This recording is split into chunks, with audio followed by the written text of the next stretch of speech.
Fala pessoal, tudo certo? Estamos começando mais um Cito Diz Podcast Floripa. Meu nome é Felipe Solcini, sou um dos apresentadores, sempre com meu parceiro Danilo Fonseca aqui. E hoje, galera, nós vamos falar sobre hipnose, tá? Mas calma, fiquem tranquilos, né? Que no final do programa vocês não estarão hipnotizados, né? Vamos ver. E aí, Danilão, o que tu acha desse assunto, hipnose? Primeiro, antes de tudo, né, agradecer de novo o pessoal aí, o retorno que a gente está tendo bem legal. Quem puder ajudar também com perguntas, a gente sempre antes do programa está colocando ali as caixinhas de perguntas, está ajudando bastante a gente. Agradecer também ao Floripa Podcast, né, que está abrindo espaço aqui para a gente poder apresentar. Trabalho legal nosso aí. E sobre hipnose, Sonsa, sem nada. Sempre quis ter um conhecimento assim, mas não tenho ideia assim, nunca, e tenho medo, inclusive, de ser hipnotizado. Eu lembro vamos ver o que vai sair hoje daqui, né? Eu lembro que quando a gente falou, vamos trazer o assunto sobre hipnose, eu me lembro que tu se empolgou, tu falou, pô, que legal, cara, uma coisa que eu sempre quis desenvolver. Não, sempre bastante, quis, né? Mas tenho um receio, um pezinho atrás, assim, tenho medo, eu não sou um cara que gosta de sair muito de mim, assim, não sei como é que eu desenrolar, assim, vamos ver hoje aí o que vai acontecer. Então hoje, galera, nós estamos trazendo aqui, né, um especialista. Vou passar um pouquinho aqui, como sempre, né, do currículo dele aqui para vocês entenderem quem vai estar falando para a gente sobre hipnose. Ele é professor de hipnose clínica, é hipnoterapeuta há 6 anos. Ele é practitioner da PNL, que é Programação Neurolinguística. Programação Neurolinguística, sabia que eu ia esquecer isso aí.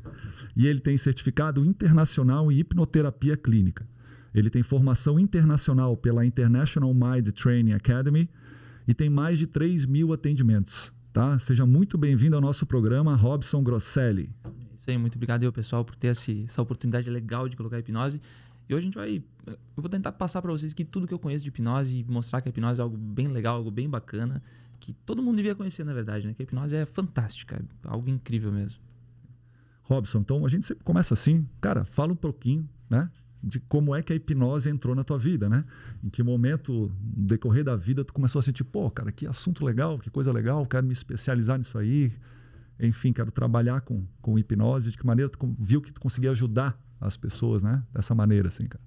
Pô, na verdade, eu conheci a hipnose já fazem, assim, que eu pratico hipnose há uns 10 anos, mais ou menos, né? Conheci a hipnose através de brincadeiras. Eu já tinha alguma habilidade com a mente, assim, já conhecia algumas coisas e fui me aprofundando um pouquinho mais, né? Aí, mais ou menos nesses 10 anos, começou a ter esse movimento na internet com hipnose, com pessoas hipnotizando e tudo mais. Então, meio que peguei essa onda aí e fui conhecendo hipnose, né? Mas até então, hipnose só tradicional, hipnose de rua, de brincadeiras, onde a gente fazia alguns eventos e demonstrava ali a hipnose. Aí, com o passar do tempo, eu fui percebendo a necessidade de tratamentos para isso. As pessoas me pediam e as poucas que eu ajudava na época já tinha uma diferença muito grande. Então, fui me especializando na parte clínica, onde eu estou há um pouco mais de 6 para 7 anos, atuando só como clínica. E esse start mesmo deu quando eu precisei ajudar um amigo meu. Sofria com uma depressão profunda, um estado depressivo muito profundo. E a partir dali eu fui trabalhando essas informações, fui entendendo como que acontecia. E aí fui abrindo clínica, aos poucos me tornei também professor de hipnose, também por na época existir poucos, né? Então hoje eu já tenho turmas formadas de hipnoterapia. E a partir daí eu fui deslanchando em consultório, tanto de hipnose quanto de PNL também. Legal. A gente sempre que pensa em hipnose, né, sem falar esse lado, a gente pode falar terapêutico, assim? Pode sim. A gente sempre pensa em hipnose no cara que está ali no meio da rua brincando com as pessoas, o cara que vai num programa de TV. Eu lembro do Bem Dormido. Verdade. Não lembro o nome dele, mas, porra, ele no SBT era sempre à tarde, o cara né? Passava a mão, o cara dormia, comia cebola pensando que era maçã. Exatamente. Então, muita gente associa isso, né, ao lado de brincadeira ou para fazer alguém passar vergonha e todo mundo rir, né? Sim. Então, é muito associado a isso, né? Sim. Até porque, como você falou, as primeiras etapas da hipnose foi conhecida através disso, né? Através de filmes ou coisas que, vamos lá comer uma cebola. O hipnoterapeuta faz a pessoa comer cebola, imitar um cachorro, imitar uma galinha, né? Usava os pêndulos, né? E aos poucos isso foi desmistificando, na verdade. Hoje em dia é muito mais cinematográfico do que realista. Mas sim, é muito possível isso, tá? A pessoa fazer a outra comer uma cebola, achando que é uma maçã. a pessoa mudar a formação do paladar dela através da hipnose. Mas naquela rapidez toda? Naquela rapidez toda. É mesmo? Uhum. Vamos dividir em duas partes, tá? Hipnose clínica e hipnose de rua.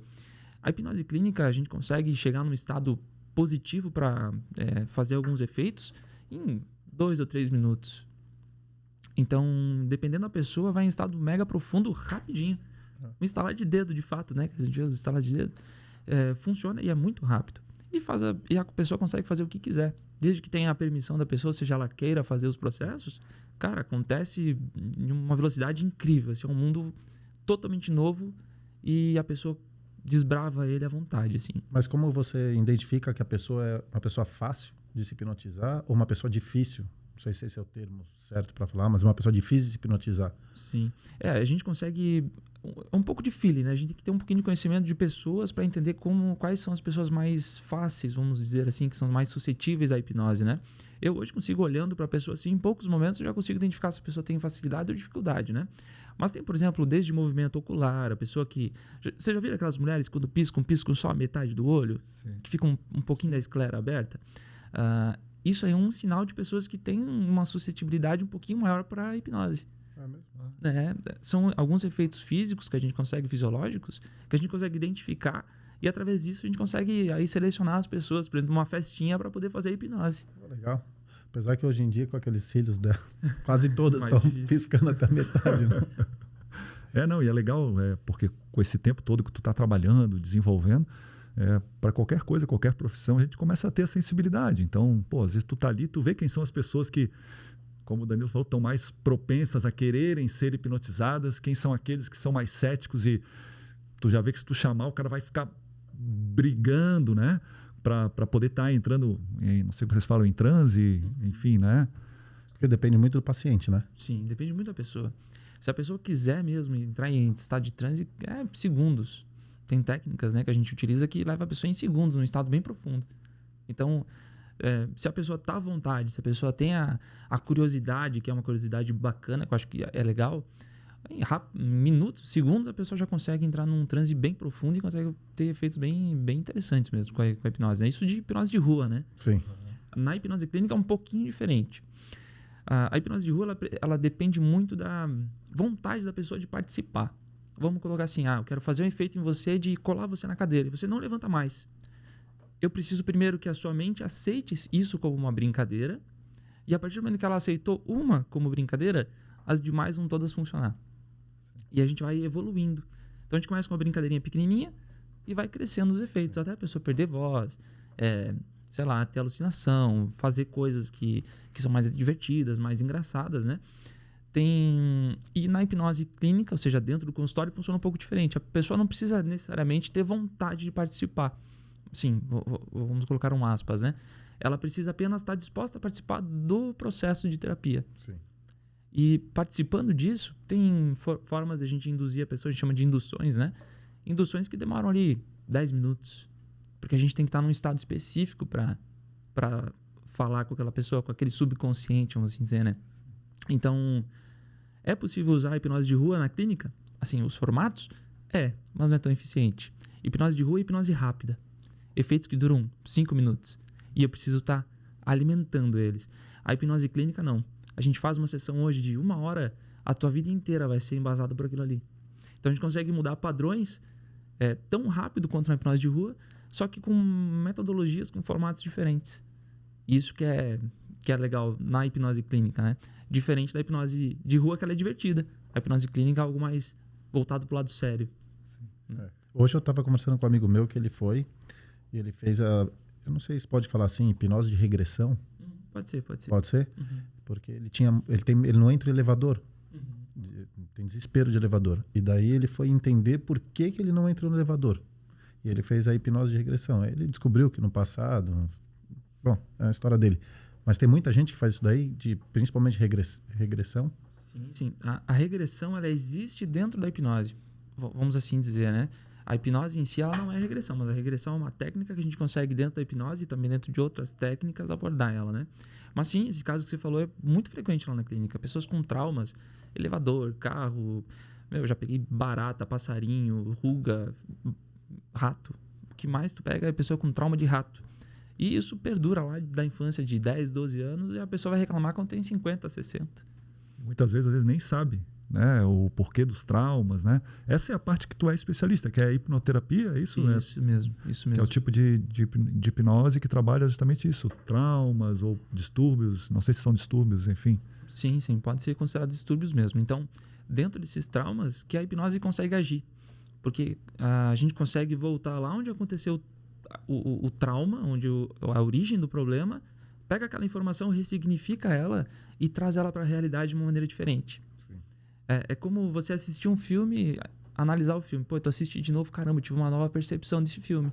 Né? Você estava falando sobre um filme que você assistiu. Sim. Quantas vezes você precisa assistir o filme para entender de maneiras diferentes? Você assistiu uma vez e entendeu uma coisa. De repente você assistiu outra e você entendeu uma coisa diferente.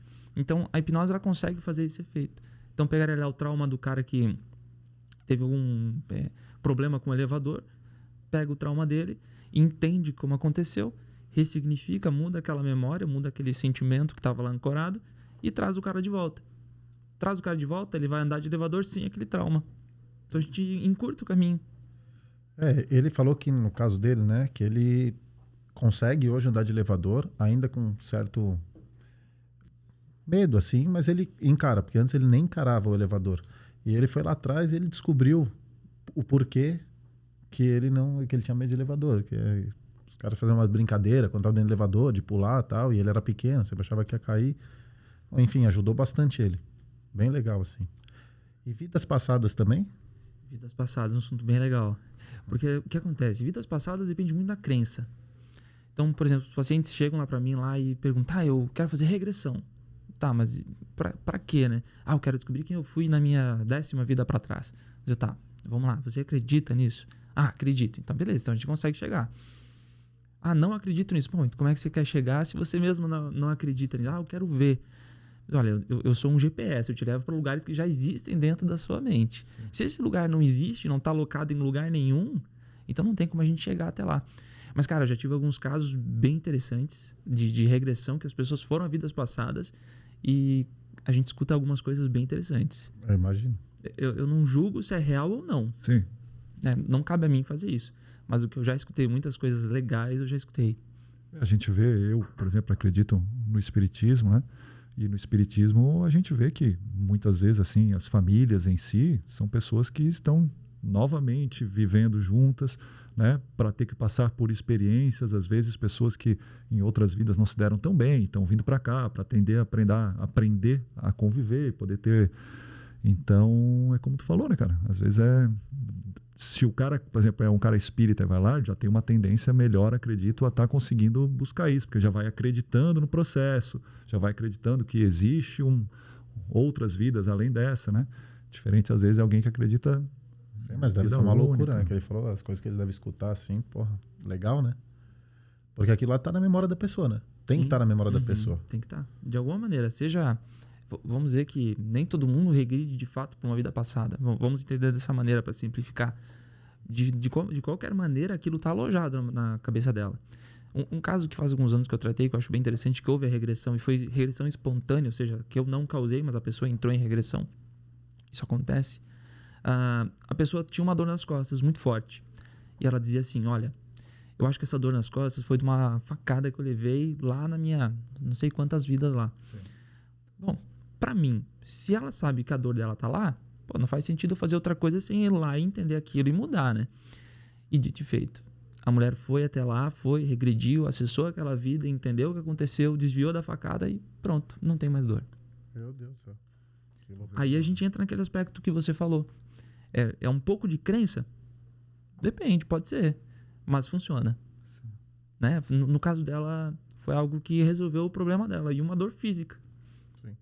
Mas, algum lugar tá aquilo ali, né? Em algum lugar estava ancorado aquilo ali. Ontem, acho que eu estava vendo alguma coisa sobre o assunto e falando que nossa consciência, a gente sabe mais ou menos 5% do que a consciência diária nossa, do nosso conhecimento é 5% e quase 95% fica no subconsciente, assim, né? De N coisas assim que a gente normalmente não desenvolve no dia a dia, que a gente não lembra, que a gente não... É 99%, eu acho. Eu não lembro que eu almocei, assim, eu sou... Então, pô, sensacional tu pensar que tu vai num local e que a pessoa tem todos os materiais e todos os estímulos necessários para poder estar atingindo isso, né? E, Robson, como é que é feito normalmente? Como é que é uma sessão de hipnose, assim? De que maneira a hipnose, ela, por exemplo, a gente brinca, né? É feito com materiais, é feito a conversa em si, tem aquela coisa do reloginho, você vai estar aqui, daqui a pouco você vai estar dormindo, enfim. Como é que é a hipnose? Como é que é uma sessão de hipnose normalmente, assim? Sim. Eu não utilizo materiais para indução, por causa da parte de filmes que tem mistificado muito a história. Sim. Mas dá para fazer hipnose usando a caneta. Eu tenho pêndulo, tenho reloginhos, sim, mas o que eu aplico lá dentro do consultório, ela é um pouquinho diferente, né? Então, começa com uma terapia normal, uma breve conversa, a gente vai lá, conversa um pouquinho sobre o problema e logo na sessão seguinte já começa a terapia. O processo em si, ele é muito rápido de ser alcançado. Em cada sessão a gente alcança um estado diferente. A gente até brinca, né, que a gente navega entre as ondas do paciente, né? Que é o quê? O paciente tem lá um nível leve de relaxamento, beleza, eu vou tratar ele de um jeito. A pessoa tem um nível médio, de outro jeito. Profundo, de outro jeito. Todos chegam ao mesmo resultado. A única coisa que difere é como que eu vou interagir com aquela pessoa. Então a pessoa senta lá na minha poltrona e deitou na poltrona e fala assim, a partir de agora você entrou numa nave e aí vamos voar. Vamos navegar sobre seus pensamentos, emoções e encontrar onde estão os problemas. Quanto mais problema a gente encontra, melhor. E o lado bom de quando a pessoa vai lá na terapia é porque ela já está sabendo, ela já sabe que tem problemas. Então não preciso convencer ela de ir. Então o processo, ela mesma meio que se coloca em transe já, por si só. Aí eu já vou lá e induzo ela mais ainda, são as induções. Aí tem 50 tipos de induções diferentes. A gente pode separar elas em induções rápidas, que são induções de choque, mas não tem choque, tá? É só um sustinho que a gente dá na pessoa, um movimento rápido. E as induções mais longas, né? Ericksonianas, você já deve ter ouvido falar talvez em Milton Erickson, em pessoas assim que trabalhavam com a hipnose de uma forma mais lenta. E ambas funcionam da mesma maneira. A única coisa que difere é a formatação daquilo. Por exemplo, se o Danilo for um cara mais resistente, eu vou usar uma hipnose mais demorada com ele. Porque eu não gosto de fazer a pessoa não sentir prazer ao fazer o processo. Então a gente vai demorar lá 20 minutos para entrar em transe. De repente, você já é mais rápido. 2 minutos você já está falando da sua vida lá para mim e resolvendo o problema. O resultado final vai ser o mesmo. Com ferramentas, sem ferramentas, a pessoa entra do mesmo jeito. Agora, tem pessoas que chegam lá assim, tu vai me hipnotizar com um pêndulo? Eu vou sim, tu quer com pêndulo? Tudo bem, eu vou lá, pego o meu pêndulo, pronto. Eu vi aquelas pessoas sendo hipnotizadas com relógio, sendo hipnotizadas com não sei o quê, com uma folha, Não, tudo bem, vamos lá, vamos fazer do seu jeito. Porque eu já pego o gancho da pessoa. Sim, isso que eu ia falar. Ele está sugerindo já uma maneira que de repente ele já achou que era legal, que... Exatamente isso. E é bacana porque as pessoas chegam lá felizes, porque elas querem exemplificar o que elas já viram na televisão ou já viram no YouTube. Quer dizer que você vai me fazer dormir? Não, calma lá. Né? Você vai fazer eu imitar uma galinha? Isso que eu ia perguntar, se tem muita gente que vai por curiosidade também. Às vezes não para tratar um problema, mas vai fingir não tem problema, mas por curiosidade. Quero ver se o cara consegue me hipnotizar mesmo.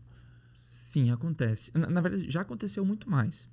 Porque agora eu dou uma filtrada. Deve ficar mais nessa parte de rua, né? Assim, isso. Aí o que eu faço? Eu pego essas pessoas, eu converso com elas previamente, identifico o problema, né? Pego aquele feelingzinho, né? Sim. E ali eu já sei se a pessoa quer só me testar, né? Tem pessoas que lá vou testar, ver se ele consegue me colocar em transe. Ou tem as pessoas que vão lá de fato para tratar. Logo no início, quando eu estava fazendo aquela transição entre hipnose de rua e hipnose clínica, me apareciam muitas pessoas dessa forma, querendo, sabe, brincar com a terapia. Aí eu fui aprendendo, pegando as manhas do negócio e fui afastando um pouco essas pessoas. Mas não é que eu não faça, mas dentro da clínica é proibido. É um trabalho diferente, né? Trabalho diferente. Falou, né? E se a pessoa vai lá e eu faço uma brincadeira com ela, por exemplo, antes de começar uma sessão, ela vai achar que a sessão toda é brincadeira. Sim. A mente humana é fantástica, cara. Se ela se adapta àquilo e ela entendeu uma pequena parte e racionalizou aquilo, pronto, ela vai entender que é aquilo lá o tempo inteiro. Aí que vem todo o processo, né? Normalmente, não deve ser fácil a pergunta, mas normalmente quanto tempo leva, né, para um paciente que, por exemplo, resumindo, se um cara chega com muita dificuldade de concentração, né? Que tu vê que é difícil, o cara para entrar em trânsito tem que estar trabalhando bastante, assim. Tem um tempo que normalmente o cara leva, assim, para tu conseguir estar fazendo com que ele entenda o processo. E quanto tempo também para um cara que entra em transe muito rápido? Tem tempo de terapia, assim, tempo de que tu tem que estar mantendo ele no trabalho, indo lá para fazer hipnose? Tipo o psicólogo, é 1 hora, acabou. Sim. Mas eu digo as Às vezes sessões pode demorar por um meses, pouco mais de entrar, por meses. Sim. Muito individual isso, né? Mais ou menos. Eu já vou explicar por quê. A gente está acostumado com a psicologia. Ela tem muita eficiência, mas é a longo prazo. Né? Ela consegue mudar algumas coisas, mas de fato o fator consciente ele é mais complexo de ser entendido. Precisa de muito entendimento. Ou seja, você precisa se entender de forma consciente para poder mudar. Ou seja, eu vou parar de fumar porque eu quero parar de fumar. É difícil. Aí é psicologia. Aí a psicologia demora lá anos você indo lá, né, para buscar um resultado. A hipnose, eu trabalho por tratamento. Então, eu vou lá, o que eu faço?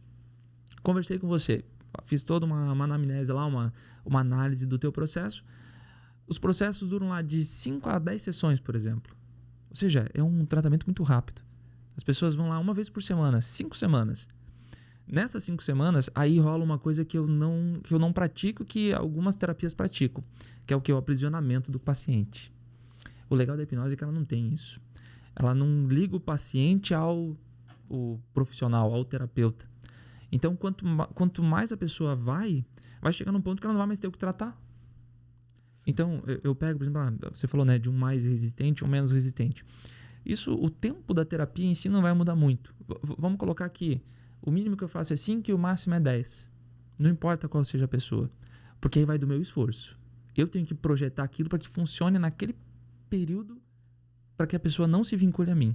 Agora, se você começa durante 6 meses lá no meu consultório, eu não viro mais teu terapeuta. Sim. Sou teu amigo.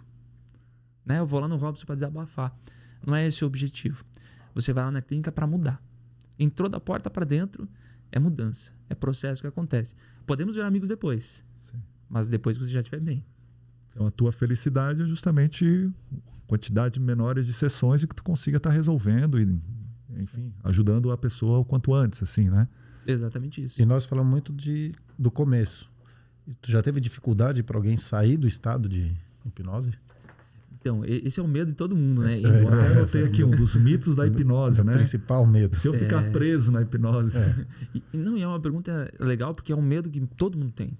E se eu não voltar mais? Né? Nessa primeira conversa que eu falo, eu já explico tudo sobre hipnose, né?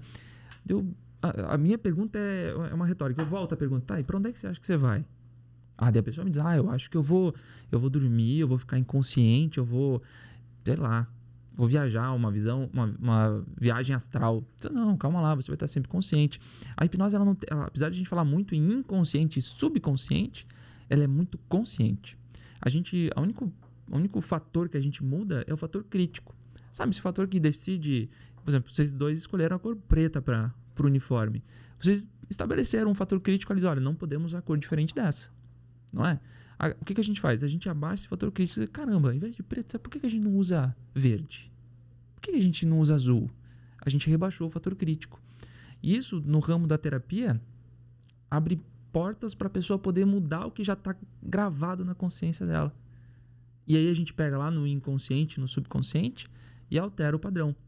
O subconsciente é esse que, quando você está assistindo um filme, é esse subconsciente que você acessa, onde está armazenado. Lá os 95% que você falou está ali dentro do subconsciente. E isso a gente consegue acessar. Eu digo que nós somos pescadores. Nós aqui somos pescadores do subconsciente. A gente está usando o consciente aqui e de vez em quando a gente dá uma pinçada lá no lago do subconsciente e do inconsciente e traz alguma coisa para fora. Traz algum gatilho, traz alguma lembrança. E aí a gente vai lá no inconsciente. O inconsciente é onde a gente faz o corpo funcionar, né? Nossa pulsação, o batimento cardíaco, o piscar dos olhos. Que falar em piscar dos olhos é um ato inconsciente, mas que agora vocês não conseguem parar de piscar sem pensar em piscar. Sim. Não é? Tornou consciente. Você foi lá, pinçou algo subconsciente, inconsciente e trouxe para cá. Então, é mais ou menos isso que a gente faz dentro do processo. E não importa se a pessoa é mais suscetível ou menos suscetível. Se ela está disposta a fazer isso, a trazer essa percepção, ela vai mudar. Ela vai partir ela vai entender o propósito e vai partir em direção a ele. E acontece... Desculpa, pode falar. Não, só para Não, complementar, por favor. a pessoa não tem para onde ir. Porque, óbvio, o processo ele é de olhos fechados. Mas é só por conveniência. Por tirar estímulos. A gente pode fazer hipnose assim, de olho aberto. A gente chama de hipnose conversacional. Aí a gente não acessa um transe tão profundo, mas funciona do mesmo jeito. Então a pessoa não tem da onde voltar. Não tem esse medo, na verdade, ele é criado por causa dos filmes, né? Sim. Você vai para um lugar e a pessoa te domina e a sua mente pode ser escrava daquela pessoa.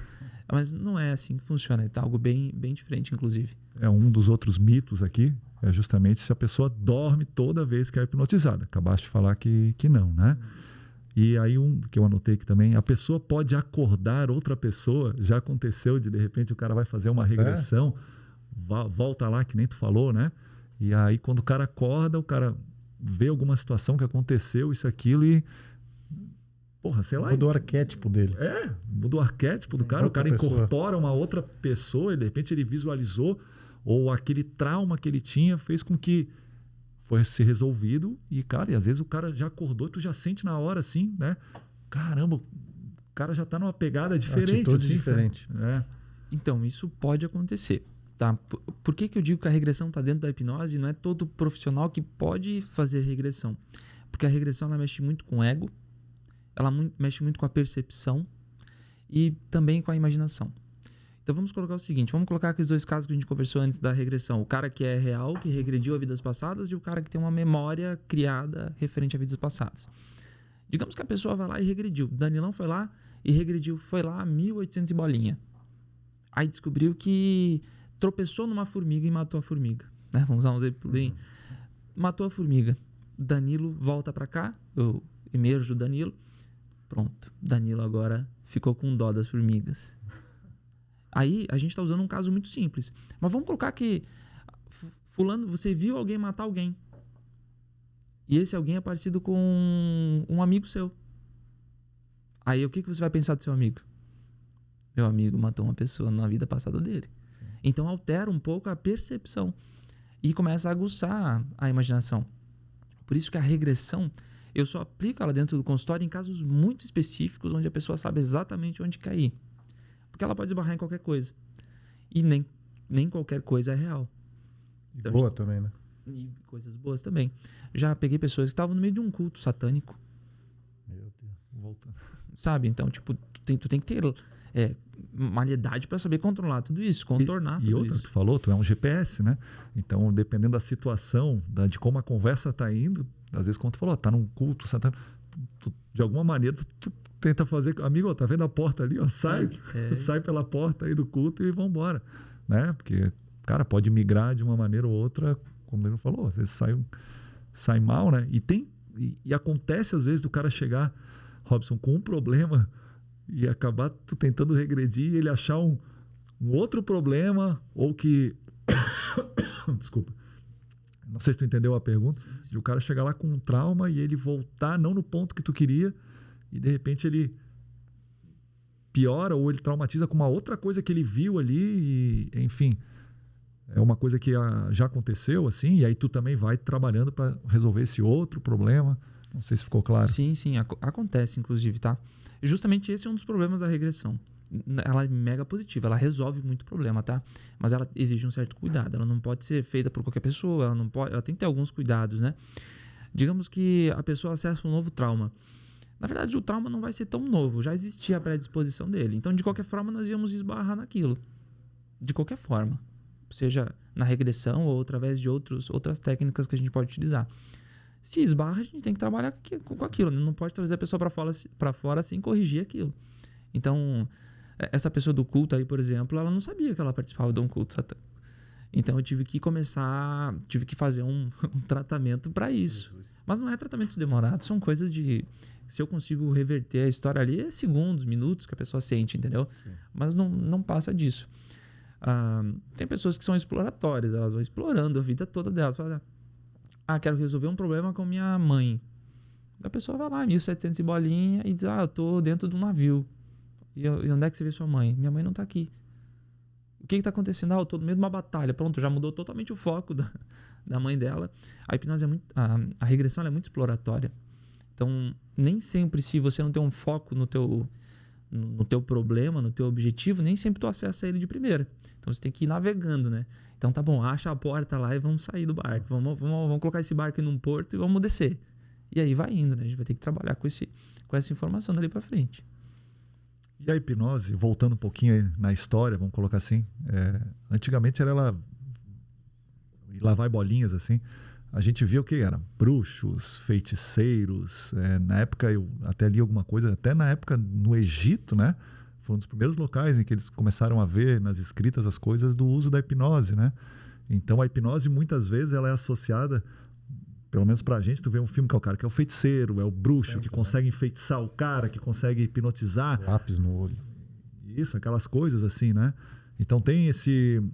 Não sei se tu consegue falar pra gente um pouco dessa parte da história, de como a hipnose se desenvolveu em todo esse processo, assim. Posso só perguntar uma coisinha aqui? Eu saí bem do assunto. Não, mas é rapidinho. A pessoa, quando é hipnotizada, não com regressão, mas, por exemplo, você come a maçã, come a cebola, quando ela acorda da hipnose que ela tá, ela lembra que ela fez? Lembra. Assim, o nosso cérebro ele é capaz de ignorar essa lembrança. Mas se ela buscar, ela vai lembrar. Essa da cebola, eu não gosto de fazer porque a pessoa lembra muito, né? Por muito tempo. Quem tá com ele lembra. Mas é algo real. A pessoa consegue lembrar, vamos dizer lá, 80% do processo ela lembra de imediato. Né? Os outros 20% aí, se eu não buscar, ela vai demorar um pouquinho mais para lembrar. Né? Uma dúvida que eu tinha da pessoa lembrar do que está acontecendo ou não, né? Mas acontece. Porque se tu parar para pensar assim, a hipnose pode ser pro lado mal também, né? Sim, e até porque, ganchando os dois assuntos, porque eles têm muito a ver, antigamente a hipnose, quando ela era conhecida lá na parte do Egito, lá o templo do sono, que daí que vem o nome hipno, né, do deus do sono, né, que não tem nada a ver com sono, mas foi esse dado o nome, né, naquela época era utilizado a hipnose justamente como sistema de bruxaria, onde a pessoa passava a mudar o contexto fisiológico dela. Então as pessoas iam lá, as pessoas queriam deixar alguma coisa para trás, iam lá e esqueciam do processo. Esqueciam o que estava acontecendo ali, mudavam a realidade e passavam-se novas pessoas, entre aspas, né? E as pessoas acabavam esquecendo do processo, como que acontecia. Também era utilizado de alguns argumentos fisiológicos, como hoje tem a ayahuasca, né? Antigamente também tinha algo muito similar a isso. Então acabava se fazendo um processo mesclado entre hipnose e outras técnicas. Aí as pessoas esqueciam o processo todo, né? E a hipnose veio crescendo daí, né? A hipnose justamente surgiu nesses tempos do sono, onde as pessoas iam até lá para se curarem dos traumas, traumas não, né? Dos medos, dos anseios, das dores. E quem ficava lá dentro lá era o sacerdote, né? Um cara que era místico, que era curandeiro, que era... Até hoje, curanderia é proibido até a gente falar, né? Mas na época era isso. Na época eram chamados curandeiros, os bruxos, as pessoas que deveriam ter medo daquela pessoa. Não, aquela pessoa lá tem que respeitar porque ela faz isso, ela faz as pessoas entrarem em transe, né? E aquele transe era um transe bem profundo, porque as pessoas não tinham tanto estímulo como a gente tem hoje. Né? Hoje a gente tem um estímulo celular pra gente pensar numa conta, nisso, naquilo. Naquela época não existia. Então era muito mais... Acredito que devia ser muito mais simples de acessar a mente das pessoas utilizando da técnica da hipnose, sem as distrações. Sim. E dali veio evoluindo, né? Na verdade, a hipnose mesmo, clínica, científica, ela é bem recente. Ela tem, vamos colocar, uns 250 anos de evolução. Hoje ainda existem pessoas que criaram a PNL e ainda estão vivas. Que criaram a PNL, que hoje a gente usa a PNL o dia inteiro. Muitas vezes a gente não sabe, a gente está utilizando. Os caras estruturaram a PNL e estão vivos ainda. Então é uma história bem recente.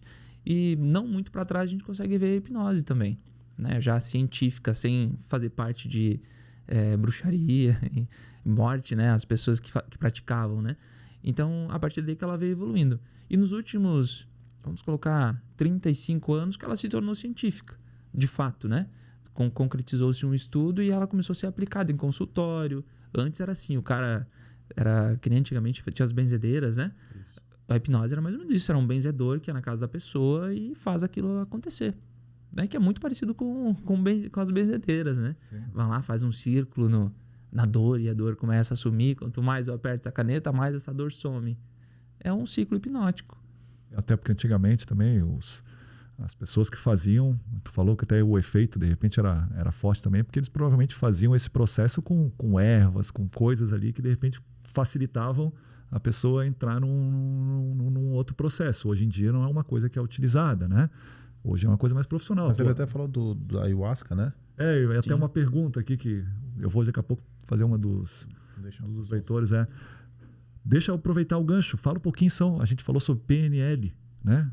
O que é PNL? Tu falou que a PNL vem depois da hipnose, uma coisa mais desenvolvida, é isso? É, mais ou menos isso. A PNL, ela meio que permeia todo o ramo, né? Não só terapias, né? A PNL tá em tudo, tá na persuasão, tá na conversa, tá nas pessoas que são convincentes. Então, a PNL ela veio sendo estruturada. Vamos entender que a PNL é como se fosse o entendimento de como você funciona. E com esse entendimento, a gente consegue alterar algumas predisposições de forma consciente. Por exemplo, o vendedor que vai lá e é um bom vendedor, o cara está utilizando, mesmo sem conhecer, ele está utilizando os preceitos da programação neurolinguística para acessar alguma coisa que ele quer. Puxando algum gatilho. Já ouviram falar em gatilhos? Sim. Então, mais ouve falar que hoje em dia é gatilho para tudo, gatilhos, né? Esses gatilhos estão listados justamente dentro da programação neurolinguística. Então, ali dentro a gente consegue estudar tudo isso. Então, você consegue entender o que uma determinada frase vai fazer com a pessoa que está ouvindo aquilo. O que a pessoa quer ouvir de fato. E a PNL é isso. É algo muito extenso. É um conteúdo gigantesco de informação. Hoje em dia existem dois lados, vamos assim dizer, da PNL. Uma PNL mais científica e uma um pouco mais ancestral, mais ou menos isso, né? Onde uma é a parte estudiosa, outra é a parte de sentimentos, emoções, que estuda a parte de emoções muito forte, e a outra é racional, uma que racionaliza muitas coisas. Então, conforme você navega entre a PNL, você vai se deparar com essas duas raízes, né? Com esses dois processos. Os dois são eficientes da mesma forma, só que um é mais místico e o outro não, né? Mas ela é bem recente, tá? Bom, como eu falei, os criadores ainda estão vivos, querem fazer curso com os caras. É lá em Portugal, tu vai lá, tu paga 50 mil euros pro cara, o cara te dá um curso. E o negócio é incrível, cara. Depois conhece a mente, como ela funciona, você não quer mais ser o mesmo. Não existe mais a pessoa antiga. Quanto mais você entende sobre a mente, quanto mais você expande o teu processo mental, não tem como você voltar atrás. Você não tem como desaprender como beber água. Se aprender uma vez, você não esquece nunca. Você pode sofrer uma amnésia, mas água você vai saber beber. Sim. Então, o processo da PNL é mais ou menos isso. Quanto mais você estuda a PNL, mais você entende a sua mente e a mente dos outros. E depois que tu fez isso... Isso para um vendedor deve ser perfeito, né? É incrível. Já ouviu falar sobre o livro, se não me engano, é Os Poderes da Persuasão, ou As Armas da Persuasão? As Armas da Persuasão. É um livro fantástico, cara. Eu aconselho que toda a população deveria ler aquilo. Você ia deixar de ser enganado na porta da sua casa. Você ia deixar de ir lá no vendedor e o vendedor te entupir de coisa cara, sendo que você ia lá comprar uma bala. Porque você aprende, né? Você aprende como lidar com os teus próprios pensamentos e entender os dos outros. Isso é fantástico, né? Os pressupostos da PNL são incríveis. Por exemplo, a gente sempre fala, né? A mãe fala... filho, não faz isso que tu vai se machucar. O que acontece com o filho? Vai lá e faz. E o que acontece? Se machuca. Isso está dentro da programação neurolinguística. Inclusive, é uma sugestão. Apesar da mãe não saber, do pai não saber. Mas inconscientemente é uma sugestão para a mente humana. Eu falo assim, não toca naquela tomada. A mente vai pensar, por que eu não posso tocar naquela tomada? Mas dá choque. O que é choque? Não consigo pegar, não consigo ver, não sei o que é. Mais cedo ou mais tarde a criança vai tentar conectar uma coisa com a outra e normalmente leva o choque. Sim. E vai entender o que é o choque. Então a programação neurolinguística ela está nessa área. Ela permeia alguns preceitos que a gente já vive diariamente, só que de uma forma mais estruturada. Ela te diz, olha, toda vez que tu faz isso, pode ser por causa disso aqui. Olha isso aqui. Né? E por isso que ela é importante. A hipnose também está dentro da PNL, assim como a PNL também está dentro da hipnose. Isso é muito, muito interessante. Uma fortalece a outra. Tem gente que tem sei se eu vou conseguir me expressar direito assim, mas consegue hipnotizar outra pessoa sem perceber. Tem. Tipo um vendedor. Porque eu vejo que tem, às vezes, os clientes vão assim e tem um vendedor que ele consegue vender assim o carro pro cara. O cara nem tá precisando. O cara entra ali para dar uma olhada e tal, o cara vende. Agora tem outro vendedor que assim, ó, o cara entra precisando do carro, olhando, o cara não consegue vender.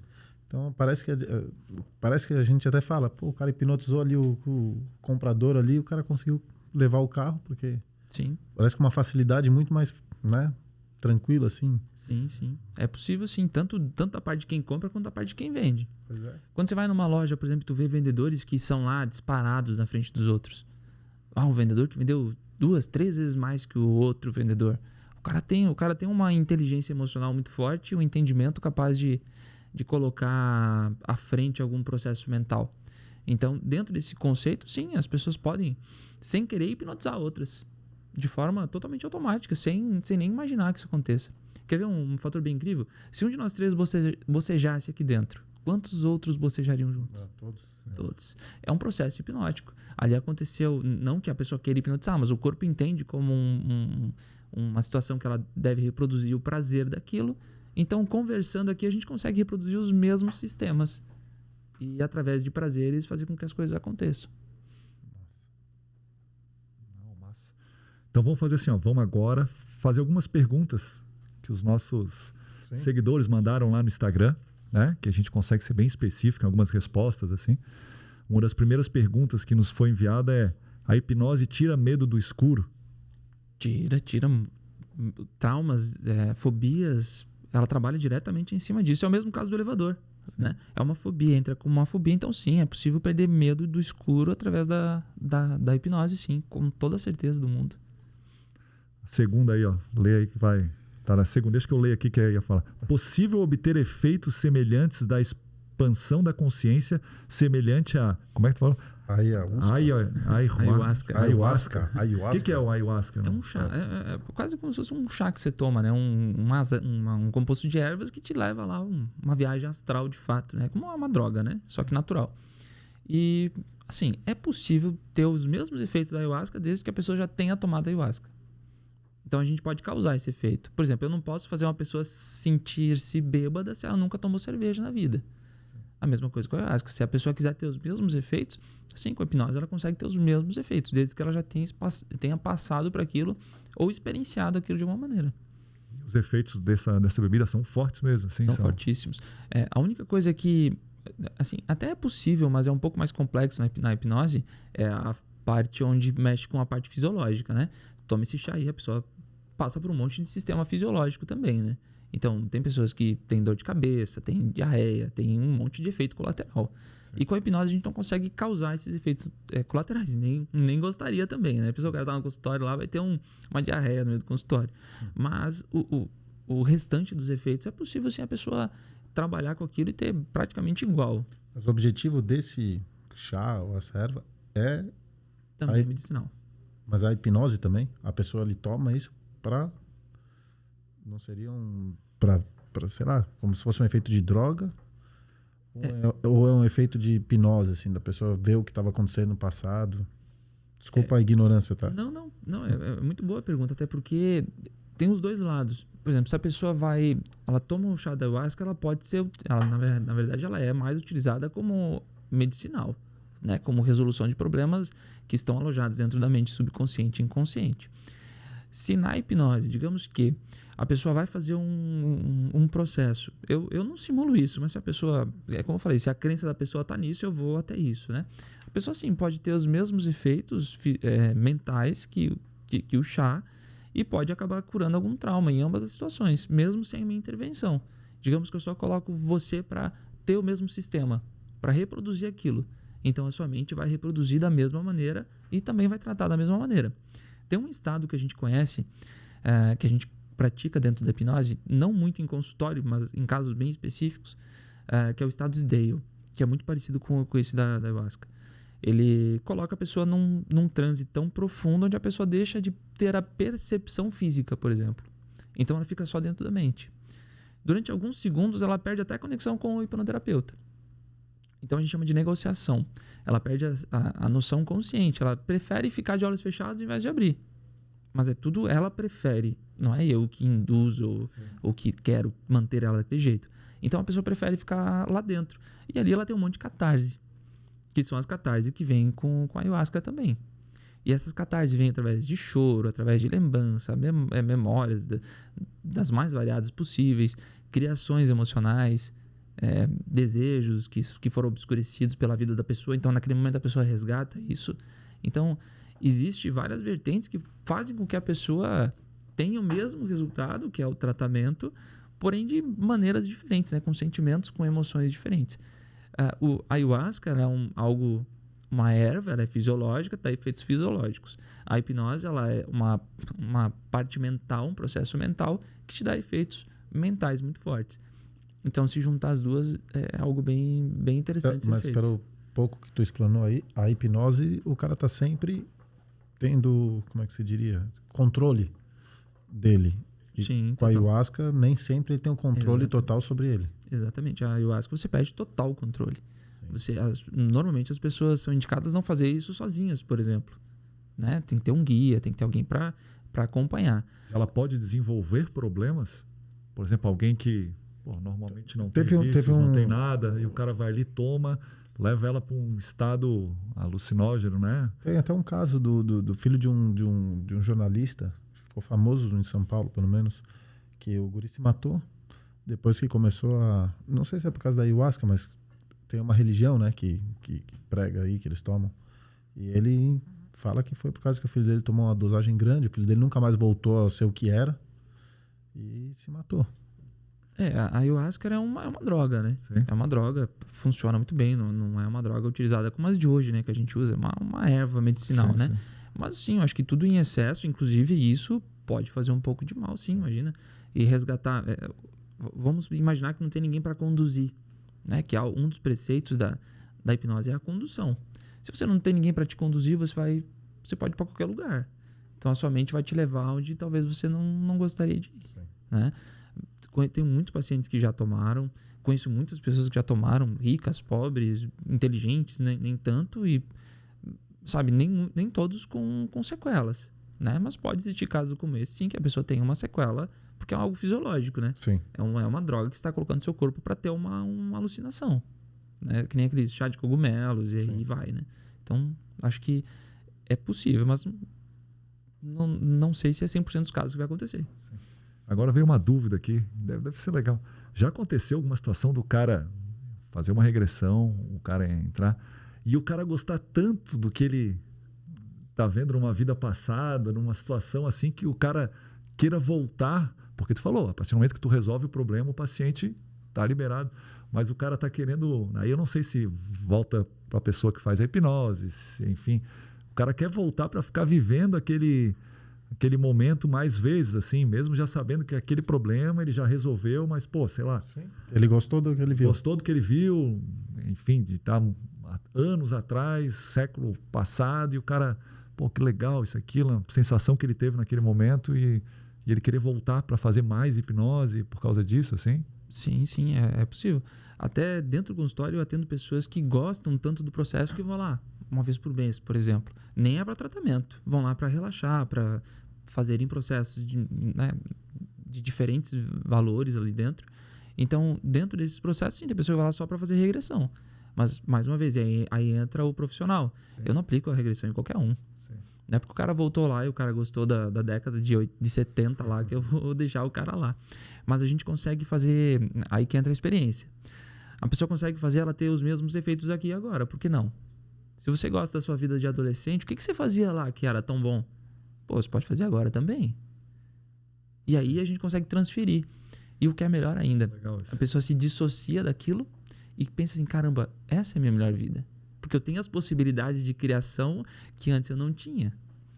E a possibilidade é muito maior, né? Então aí a pessoa pode sim gostar daquilo, achar mega legal, só que a gente consegue transferir aquilo para cá, tornar ainda melhor, né? Então acontece, mas normalmente a gente transita, a gente leva o sentimento de lá para a vida atual, para o processo de aqui e agora. E também mais curiosidade, já aconteceu do cara estar lá, porque às vezes o cara, como tu falou, o cara está no estado ali, né? Subconsciente, o cara pensando, concentrado, isso, aquilo, né? Tu tá conversando com ele e fisicamente o cara ainda está em transe e o cara ter vontade de levantar da cadeira, enfim, vamos supor, como estava no culto lá, o cara de repente está no local, numa festa, numa situação, e aí o cara começa a querer levantar, a querer participar, não sei se ficou meio maluco a pergunta, mas se tu entendeu, assim, Sim. se o cara começa a querer levantar da cadeira mesmo, cadeira que eu digo, a gente participar da festa que ele estava lá atrás. Não, tipo, se de alguma maneira física, tu consegue perceber que ele não está mais simplesmente só parado ali, ele, cara, enfim, tá agoniado, às vezes tá passando por uma situação de perigo que ele voltou, Sim. como tu falou da facada, e o cara fisicamente ali, tu começa a perceber no cara, daqui a pouco o cara tá, sei lá, te empurrando, achando que a facada tá vindo no cara, né? Sim. Já aconteceu, inclusive foi... Agressão, não sei se alguém às vezes, pô, tu tá do lado, o cara tá sendo agredido Isso de agressão não, mas da pessoa querer levantar e querer participar da vida, sim. Até porque tem pessoas que entram dentro da cena. A gente está falando tudo de superfície, né? A gente está falando de uma regressão onde a gente chama de regressão assistida, né? Onde você vê tudo como se fosse uma televisão. Tem pessoas que a gente consegue colocar dentro. Aí são aquelas pessoas que vão mega profundo. Então, tem pessoas que vão tão profundo, que estão passando por um perigo, que se grudam na cadeira, na poltrona, querendo se levantar. E, mais uma vez, por isso que não é para todo mundo, né? Não é nem todo mundo que pode praticar a regressão dentro da hipnose. Porque a pessoa pode sim ter reações de acordo com o que ela está vivenciando lá. Então, uma coisa que eu aprendi isso há muito tempo atrás, coisa que eu tive que aprender que ninguém ensinava, que era justamente como que o cara vai dominar isso. É não deixar que a pessoa participe fielmente da memória. Imagina o cara que toma uma facada. Imagina o cara sentir uma facada. Não é legal, não é? Então, o que a gente faz? Por isso que existe a regressão assistida. A gente não coloca a pessoa dentro da cena. A gente só coloca a pessoa vendo a cena. Mas mesmo vendo a cena, tem algumas pessoas que têm algumas reações. Aí vem alguns gatilhos que a gente coloca antes. Tem alguns cintos de segurança aí que a gente tem que se apoiar. Eu brinquei antes com você, né? De a pessoa ficar presa na cadeira. Eu faço isso dentro do consultório. Antes de fazer uma regressão, eu prendo a pessoa. Não vou amarrar, né? Sim. Mas eu dou uma sugestão. E essa sugestão é para a pessoa ficar na posição, com a mão em cima dos braços da poltrona, segurando-se na poltrona. Porque daí eu evito que ela queira se levantar. Não que ela vá se levantar e sair correndo do consultório. Isso não acontece. Mas para evitar um desconforto. Né? Às vezes eu atendo uma pessoa de 70 anos, vai levantar que nem um guri para pegar uma bola. Né? Pode machucar. Então eu tomo esse tipo de precaução. E digamos que a pessoa levante. Que já aconteceu dentro de um curso, inclusive. A pessoa levantou. Cara, vai dar 30 segundos, 10 segundos, a pessoa vai abrir o olho e vai ver que tá tudo certo. Entendeu? A partir do momento que ela abriu o olho e ela situou-se no ambiente, aí ela tá aqui de novo, ela tá de volta. Ela não fica naquele estado. A menos que eu fique sustentando ele. Isso, então continue sentindo aquela mesma sensação de dança, de empoderamento. Viu como você era poderosa? Entende? Aí eu vou sustentando aquilo. Aí tem mulher que começa a dançar no meio do consultório. Aí eu deixo, porque é algo prazeroso, algo que a pessoa está fazendo que está gerando uma autoconfiança. De repente, uma pessoa que perdeu a autoestima e ali está ancorada a autoestima dela. Então, eu vou lá e revivo aquilo. Aí sim, eu deixo a pessoa se levantar, deixo a pessoa fazer o que ela bem entender ali dentro, desde que faça bem para ela. Sim. Robson, você já negou algum tratamento? Já, cara. Já. E nego ainda. É? Porque o que acontece? Imagina assim, alguns de vocês fumam? Não. Tem alguém da família que fuma? Temos amigos que fumam. Amigos. Então você chega lá, liga pra mim e diz: Robson, eu tenho um amigo meu que fuma e eu quero fazer com que ele pare de fumar. Aí tudo bem, eu agendo uma sessão de análise, essa é onde a gente conversa, e eu peço pra pessoa assim: e aí, você quer parar de fumar? Eu quero parar, mas eu queria fumar de vez em quando. Não, então você não quer parar de fumar. Não tem como eu deixar de vez em quando. Como é que você vai fumar de vez em quando e vai querer ser um ex-fumante? Chega também em casa: meu filho é muito rebelde. Aí eu vou conversar com o filho, um doce de criança, cara. O que eu vou fazer? Não tem o que eu tratar ali. Eu nego. Pessoa que chega querendo me testar dentro do consultório. Eu quero ver você me colocar em transe então. Bom, então já começamos com um problema. Porque eu não tô aqui para duelar. Não sou um guerreiro. Então, esse tipo de tratamento eu nego. Sim. É porque não vai chegar a resultado nenhum. A pessoa vai me pagar, eu não vou ter resultado, ela não vai ter resultado e vai acabar em nada. Né? Então eu não quero perder meu tempo e nem o tempo da pessoa. Então sim, eu nego. E claro, tem coisas muito absurdas que chegam lá que também não tem como eu lidar. Né? Me ligam às vezes 3 horas da manhã. Meu marido tá me espancando. Então eu acho que o seu problema é 190, não é comigo. E acontece, tá? Chegar lá balançando, lá bate na porta. Quando ele falou 3 horas da manhã, eu logo pensei em problema sexual.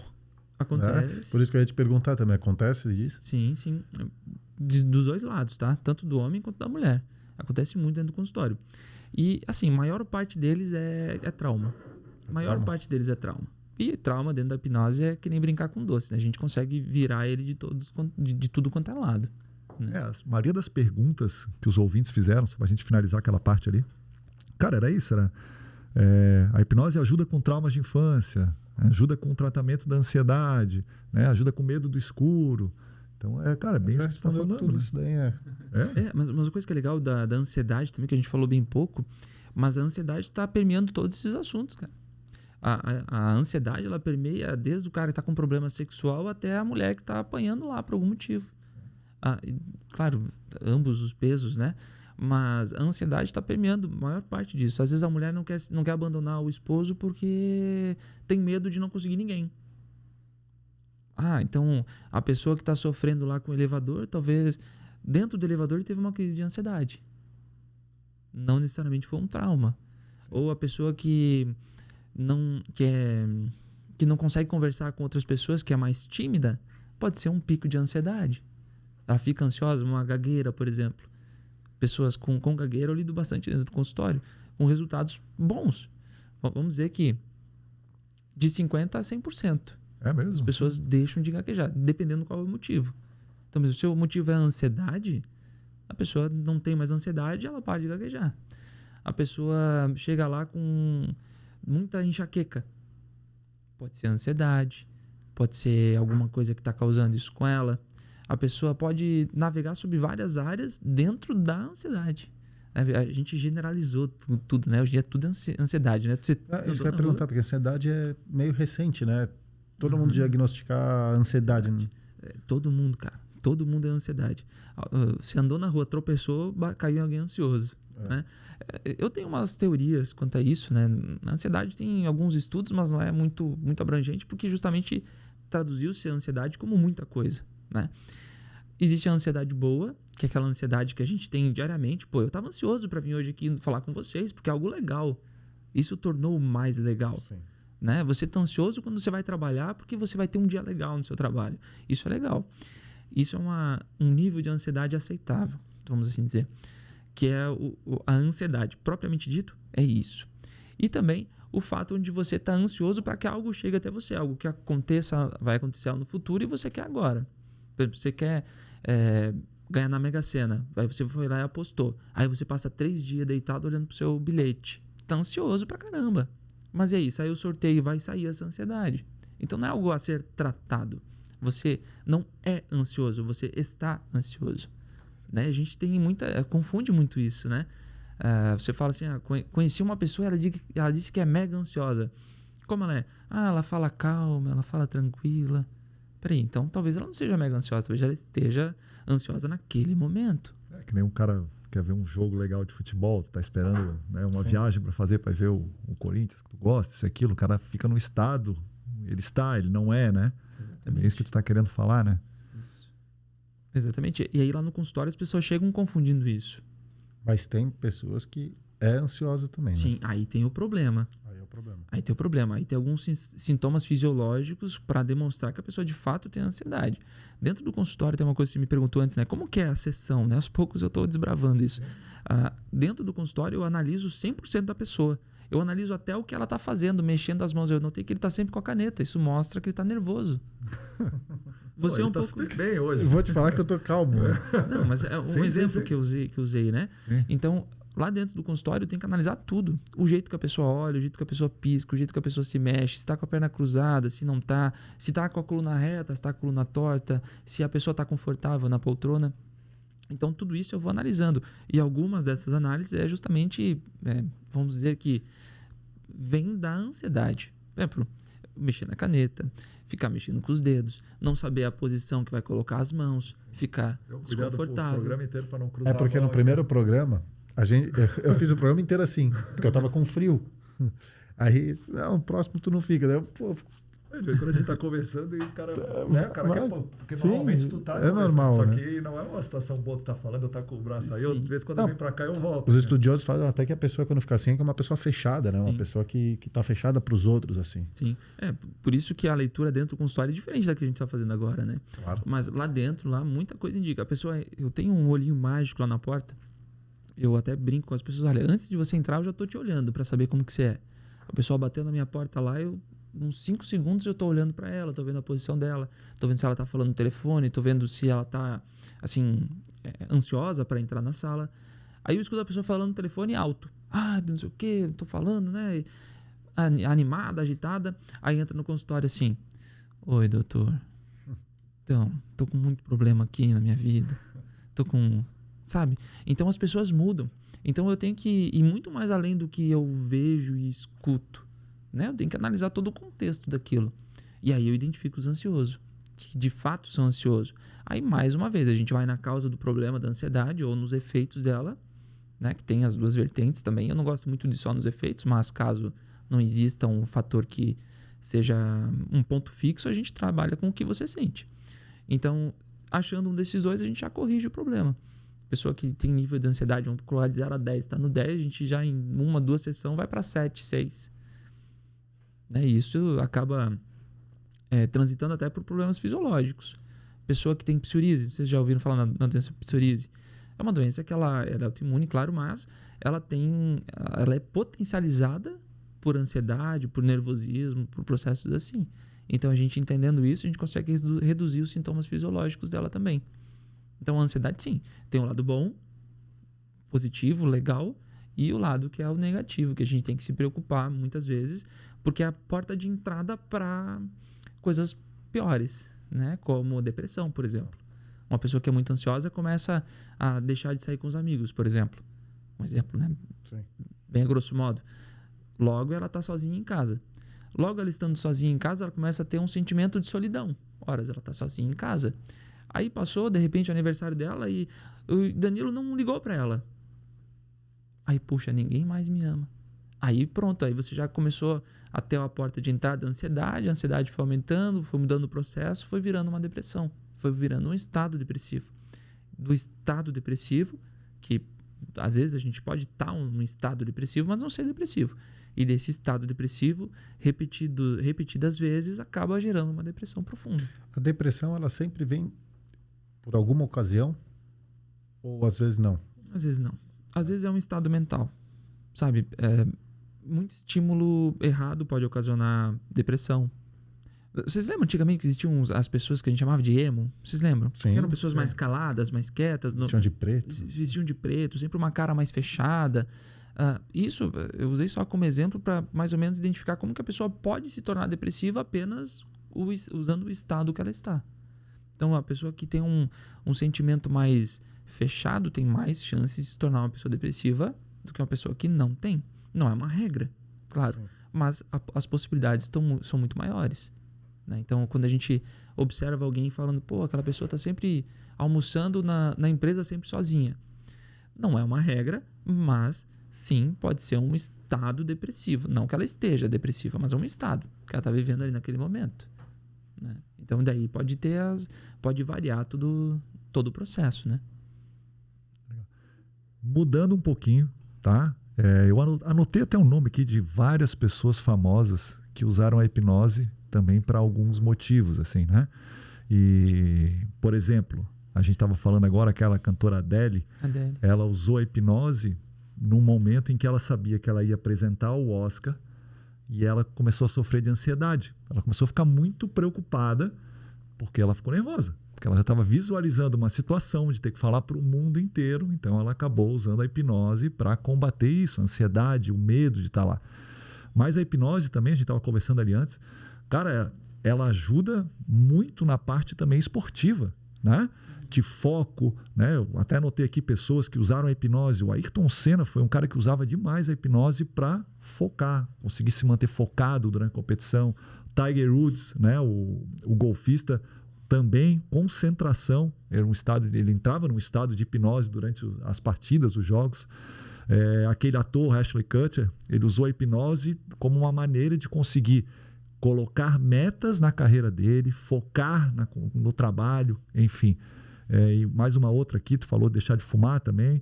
E a Gisele Bündchen, ela fez hipnose para trabalhar o combate da dor no parto. Como é que ela ia combater essa dor, né? E aí a gente estava conversando antes ali, Robson, da academia, né, cara?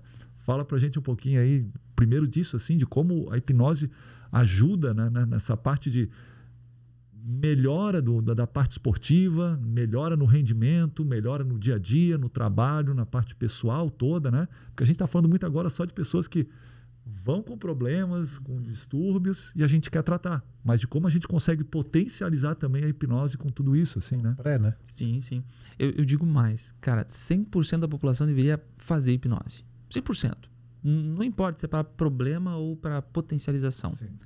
Porque, vamos voltar para academia, por exemplo. Eu estava conversando com ele mais cedo sobre que eu já fiz eventos dentro de academia onde eu fazia as pessoas conseguirem levantar mais peso com mais facilidade. Porque a nossa mente é muito forte, muito poderosa. Então, dentro disso, a gente consegue fazer com que as pessoas tenham um alto rendimento. Óbvio, esse alto rendimento talvez ele não dure 1 hora, 2 horas, 3 horas, né? Porque existe o desgaste fisiológico. Mas, de imediato, ela consegue aumentar e potencializar o processo. Então, sim, quem é esportista deveria, com toda certeza, conhecer a hipnose, tá? Porque ela dá uma potência, vamos colocar aí de no mínimo 20% para a pessoa, seja em foco, seja em energia, seja em processo, em consciência também. Imagina um jogador de futebol. Quanto tempo ele tem para pensar em chutar a bola? Milésimos, cara. Aquele milésimo de segundo ele tem que estar focado. Se ele não estiver focado, ele vai estar pensando na esposa dele que está em casa. O que vai acontecer? Vai errar o gol. Então, a hipnose vai ajudar as pessoas nesse foco, nesse estímulo. Então você pega, até a gente estava brincando, né, que esse evento eu fazia os fortões não conseguirem levantar uma tampinha do chão. Mais uma vez a mente, provando que ela consegue mudar a parte fisiológica, por mais que seja um curto período de tempo, mas ela consegue mudar para mais ou para menos. Nesse evento que eu fiz, eu fazia as pessoas levantarem mais peso com mais facilidade e essas mesmas pessoas teriam o problema de levantar uma tampinha do chão. Porque a mente controla o processo. Então, se você acredita naquilo de fato, chegava a saltar a veia dos caras. Eu sou um cara magro. Eles eram grande e forte. Saltava as veias dos caras e eles não conseguiam levantar. E eu falava, não vai levantar. E não levantavam, de fato. Porque a mente, naquele momento, estava dentro do processo. Estava ali. Pô, o Robson fez eu ganhar um aumento de 20% na academia. O cara vai conseguir tirar a minha força também. Né? E cria-se essa crença e a gente consegue aplicar ela. Isso mais, essa de potência, ela é uma hipnose que ela tem uma ação mais rápida, mais imediata. Né? E a longo prazo ela tem que ser praticada para que ela continue. Mas ela continua. Eu já trabalhei com muito corredor, muito jogador de tênis, que tem que ter uma concentração muito grande, uma resistência muito grande em campo. Né? São às vezes horas. Né? O tênis são horas, é uma coisa individual, também, depende de ti, né? Foco, concentração automobilismo. Também. Concentração o tempo todo que tá ali. Sim. Tem, hoje, eu não sei exatos quantos, mas tem times de futebol que trabalham com... Dentro dos jogadores, trabalham com sessões de hipnoterapia. Dentro disso, consegue-se um desempenho muito maior, seja lá qual for o esporte. Se aumenta a sua concentração, óbvio, vai aumentar o teu estímulo para que aquilo aconteça. Né? Sua sede. Você vai conseguir superar. Tem um estudo que comprova, quando a gente acha que está cansado, a gente só está 80%. Então a gente tem que ter mais 20% de gás aí para fazer o que for necessário fazer. Então a mente controla esse nível. E conforme a gente vai controlando isso, a gente vai expondo isso ali fora. A gente vai colocando o contexto, vai contextualizando, vai divulgando aquela informação para todo o corpo. A gente brincou antes de deixar colado na cadeira, né? É um efeito totalmente fisiológico. A pessoa, por nada do mundo, consegue levantar da cadeira. Porque ela fica, de fato, colada. Então, óbvio, é uma sugestão. E é uma sugestão que dura pouco tempo. O jogo ainda começa a me dar até arrepio. É? Ele nem percebeu, mas ele já nem consegue mais levantar a cadeira. Não, cara, toda hora que tu fala, eu dou um pulinho aqui. Mas é mais ou menos isso. Percebe como o medo dele faz com que ele fique se testando? Sim. Será que eu tô preso mesmo? Que agora eu vou tentar, né? Toda hora que ele fala. Pum. Mas essa é a biologia da crença que a gente fala, né? A gente acaba fazendo com que a crença apareça várias vezes para a pessoa até que ela aceite aquilo como uma sugestão de fato. Mal sabe ele que até o final ele vai estar grudado. Sim. Vai acabar o programa, nós vamos levantar. Faz isso comigo, por favor. Não, mas é mais ou menos assim. A gente vai alimentando a crença e quanto mais a gente alimenta a crença, mais aquela crença tem probabilidade de acontecer. Se eu digo, se você deve trabalhar com personal trainer, né? Na academia, não é? O personal trainer fica parado assim do lado da pessoa? Ou ele fica, vai, levanta, vai, estimula aquela pessoa, né? Esse estímulo, ele está navegando entre a PNL e a hipnoterapia, a hipnose, vamos assim dizer, né? E está fazendo com que a pessoa ganhe potência. Sim. Então, aí dentro já navegamos sobre o campo da programação neurolinguística. Então, conforme isso vai acontecendo, os fatores vão mudando e vai deixando com que a pessoa se torne mais suscetível e mais também suscetível que as mudanças aconteçam de uma forma gradativa e prolongada. Ou seja, a pessoa se acostuma a ser alta performance através da hipnose. A gente vê bastante... não deixa de ser um trabalho de hipnose também ali, a concentração, os técnicos antes dos jogos. Aí vem a outra pergunta. A hipnose pode ser coletiva? Tem que ser individual? Tu consegue estar hipnotizando... Por exemplo, tem que ser um trabalho, de repente, mais específico, individual, ou quando numa situação dessa que tu quer um rendimento melhor, tu quer uma equipe focada, concentrada, isso, aquilo, tu consegue fazer uma hipnose para o grupo, assim, para fazer com que eles se sintam concentrados, assim? Sim, sim. Eu já utilizei isso, inclusive, dentro de empresas.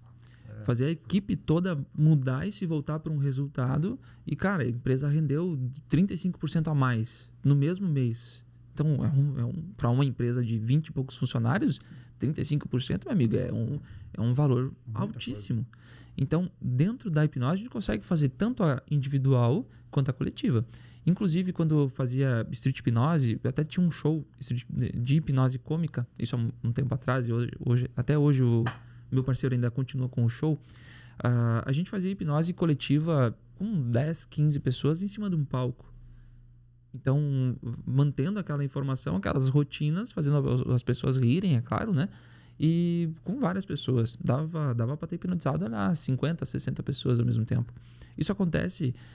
Eu não estou jogando pro lado religioso, tá? Mas acontece muito numa religião, por exemplo. Eu pensei tá vendo? Também. Eu já peguei aqui já. A religião acontece hipnose o tempo inteiro. Assim, respeitando cada um, cada um das crenças, cada um com a sua crença, né? Mas dentro das religiões acontece o processo de hipnose, porque você está falando com um monte de gente. Vamos montar o palco ali. Você está falando para um monte de gente que está olhando para você, acreditando em você, acreditando no que você vai falar, acreditando no que você vai fazer, te coloca um posto maior, Deus, seja lá o que for, e você fica crente àquilo. Chega no final de uma missa ou de uma outra religião, as pessoas tem umas que choram, umas que saem renovadas, umas que saem, sabe, de todas as maneiras possíveis. É o mesmo resultado da hipnose. A gente só precisa da crença. Tendo a crença ali envolvida, tem hipnose. Já dei aula para pastor, de todas as religiões que vocês possam imaginar. Então a gente consegue identificar alguns padrões ali dentro. Antes de eu conhecer o processo da hipnose, eu acreditava que muita coisa era mentira, de fato. Mas depois eu fui sabendo e conhecendo o processo, muita coisa ela está camuflada, mas funciona. Sabe, ela está camuflada ali através de uma crença, de uma biologia, mas ela funciona. Então, por isso que eu digo que as crenças elas são altamente positivas, porque elas funcionam, não importa de onde elas estão vindo, elas vão funcionar. Se é de um pastor religioso católico, se é da sua religião, da sua, da minha, sabe? Não importa qual, ela vai funcionar. Então, sim, valido muito isso. Muito, muito legal, muito interessante essa usabilidade da hipnose também. Outra pergunta, voltando agora para nada de clínica, nada. Tu trabalhava com shows, tu fazia shows antes de hipnose... Como se fosse um stand-up, assim, só que de hipnose. Exatamente. Mas isso. Levado pro lado cômico, assim? Sim, totalmente lado cômico, né? Sleep Show, show do Durma. É o nome do show. Até o Felipe, meu parceiro, ainda continua com esse show. Dentro disso, a gente fazia... Assim, eu tenho roteiros que eu vendo para as pessoas, roteiros para as pessoas fazerem show. Então, dentro desses roteiros, a pessoa consegue fazer o que, sabe, não o que quiser, né? O que quiser para se divertir em cima de um palco. Então, as pessoas conseguiam ver dragão, conseguiam ver cantor, conseguiu dançar com o cantor favorito. Imagina, quanto você daria, cara, para estar 10 minutos com o cara que você mais ama na face da Terra? Os caras viam aquilo. Que loucura, né?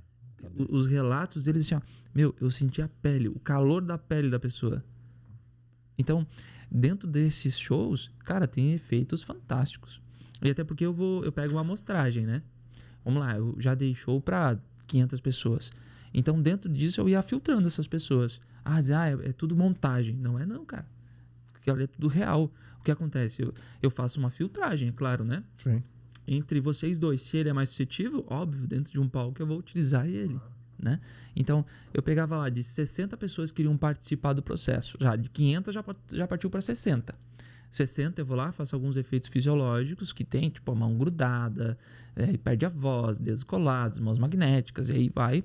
E vou selecionando essas pessoas mais suscetíveis. No final, sobra ali 10, 11 pessoas. E essas 10, 11 pessoas são altamente suscetíveis. Show tá garantido. Show tá garantido. Para mais de hora. Sabe? Então, aí vai muito do palco, né? É uma outra expertise. Não é mesmo o cara que consegue, que é um bom terapeuta, nem sempre é um bom stand-up. Para praticar aquilo, né? Para colocar o stand-up da hipnose, né? Mas é muito interessante, porque ali é a porta de entrada, né? Mas não é mais difícil tu fazer a hipnose na frente de muitas pessoas do que estar no consultório ali, fazer... O nível de concentração é muito maior numa clínica, né? Sim, concordo. Ali tem muita distração ali. Desculpa, eu via os programas lá, eu não acreditava muito naquilo que os caras mostravam pra gente. Pô, o cara chamava 10 pessoas ali em cima, todo mundo vai ficar grudado agora, todo mundo grudado. Não conseguia, porque tem muita distração. Sim. Né? Então, e não é. Porque dentro da clínica tem um peso que não tem na hipnose cômica. Que é tu tá olhando para uma outra alma ali, para um outro ser na tua frente, tá na tua mão. E isso pesa. Essa responsabilidade pesa. Então, como que eu comecei, tá? Até uma dica para quem estiver começando com a hipnose. Cara, começa praticando hipnose de rua. Hipnotizando pessoas mesmo, assim, faz a pessoa perder a voz, faz festa a pessoa... da família, uma coisa assim. Mais ou menos isso. Porque ali a pessoa perde o medo. Sabe, esse receio que você tem, todo mundo tem. Será que vai funcionar? Será que comigo vai funcionar? Será que vai acontecer comigo? Eu tenho medo da hipnose. E isso acontece muito, cara. Assim, ó, boa parte dos alunos que vão fazer o meu curso, eles acabam tendo esse mesmo problema, essa mesma dúvida. Porque eles têm medo de cuidar de outra pessoa. Mas também ainda não conhecem a técnica. Então, como é que eles vão praticar? Se eu não sei como te tratar, sim, e eu só sei te tratar, eu não vou fazer mais nada. Sim. Até eu perder o medo. Aí vem a hipnose de rua. Aí ela entra nesse ponto. E o que é legal, dentro da hipnose de rua, você consegue ter alguns efeitos clínicos também. Cansei de tratar a pessoa no meio da praça de coqueiros. Eu fazia hipnose de rua ali, inclusive. E, cara, as pessoas chegavam com problema assim, eu tenho fobia de cachorro.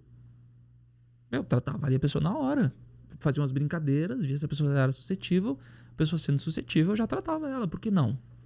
Por que não? Se eu já estou ali, a pessoa já quer um resultado legal, já está participando da brincadeira, vamos dar um presente para ela. E, cara, as pessoas saem renovadas, saem outras pessoas dali, depois das brincadeiras. Até uma coisa bem legal que já aconteceu na hipnose de rua e envolve um pouco de religião. Conta alguma coisa engraçada que tenha acontecido, assim, né? Sim. Então, cara, essa aí foi punk. Eu começo a hipnotizar alguém, assim, na rua, de repente, tem 20 pessoas olhando, né? E tinha uma menina, assim, de uns 16 anos, mas maluca pra fazer, né? E eu tava fazendo com 2 ou 3 pessoas ali, e é uma atrás da outra, né? Tipo rodízio, vai fazendo, né? Uma coisa vai levando a outra. Aí eu comecei a hipnotizar essa menina.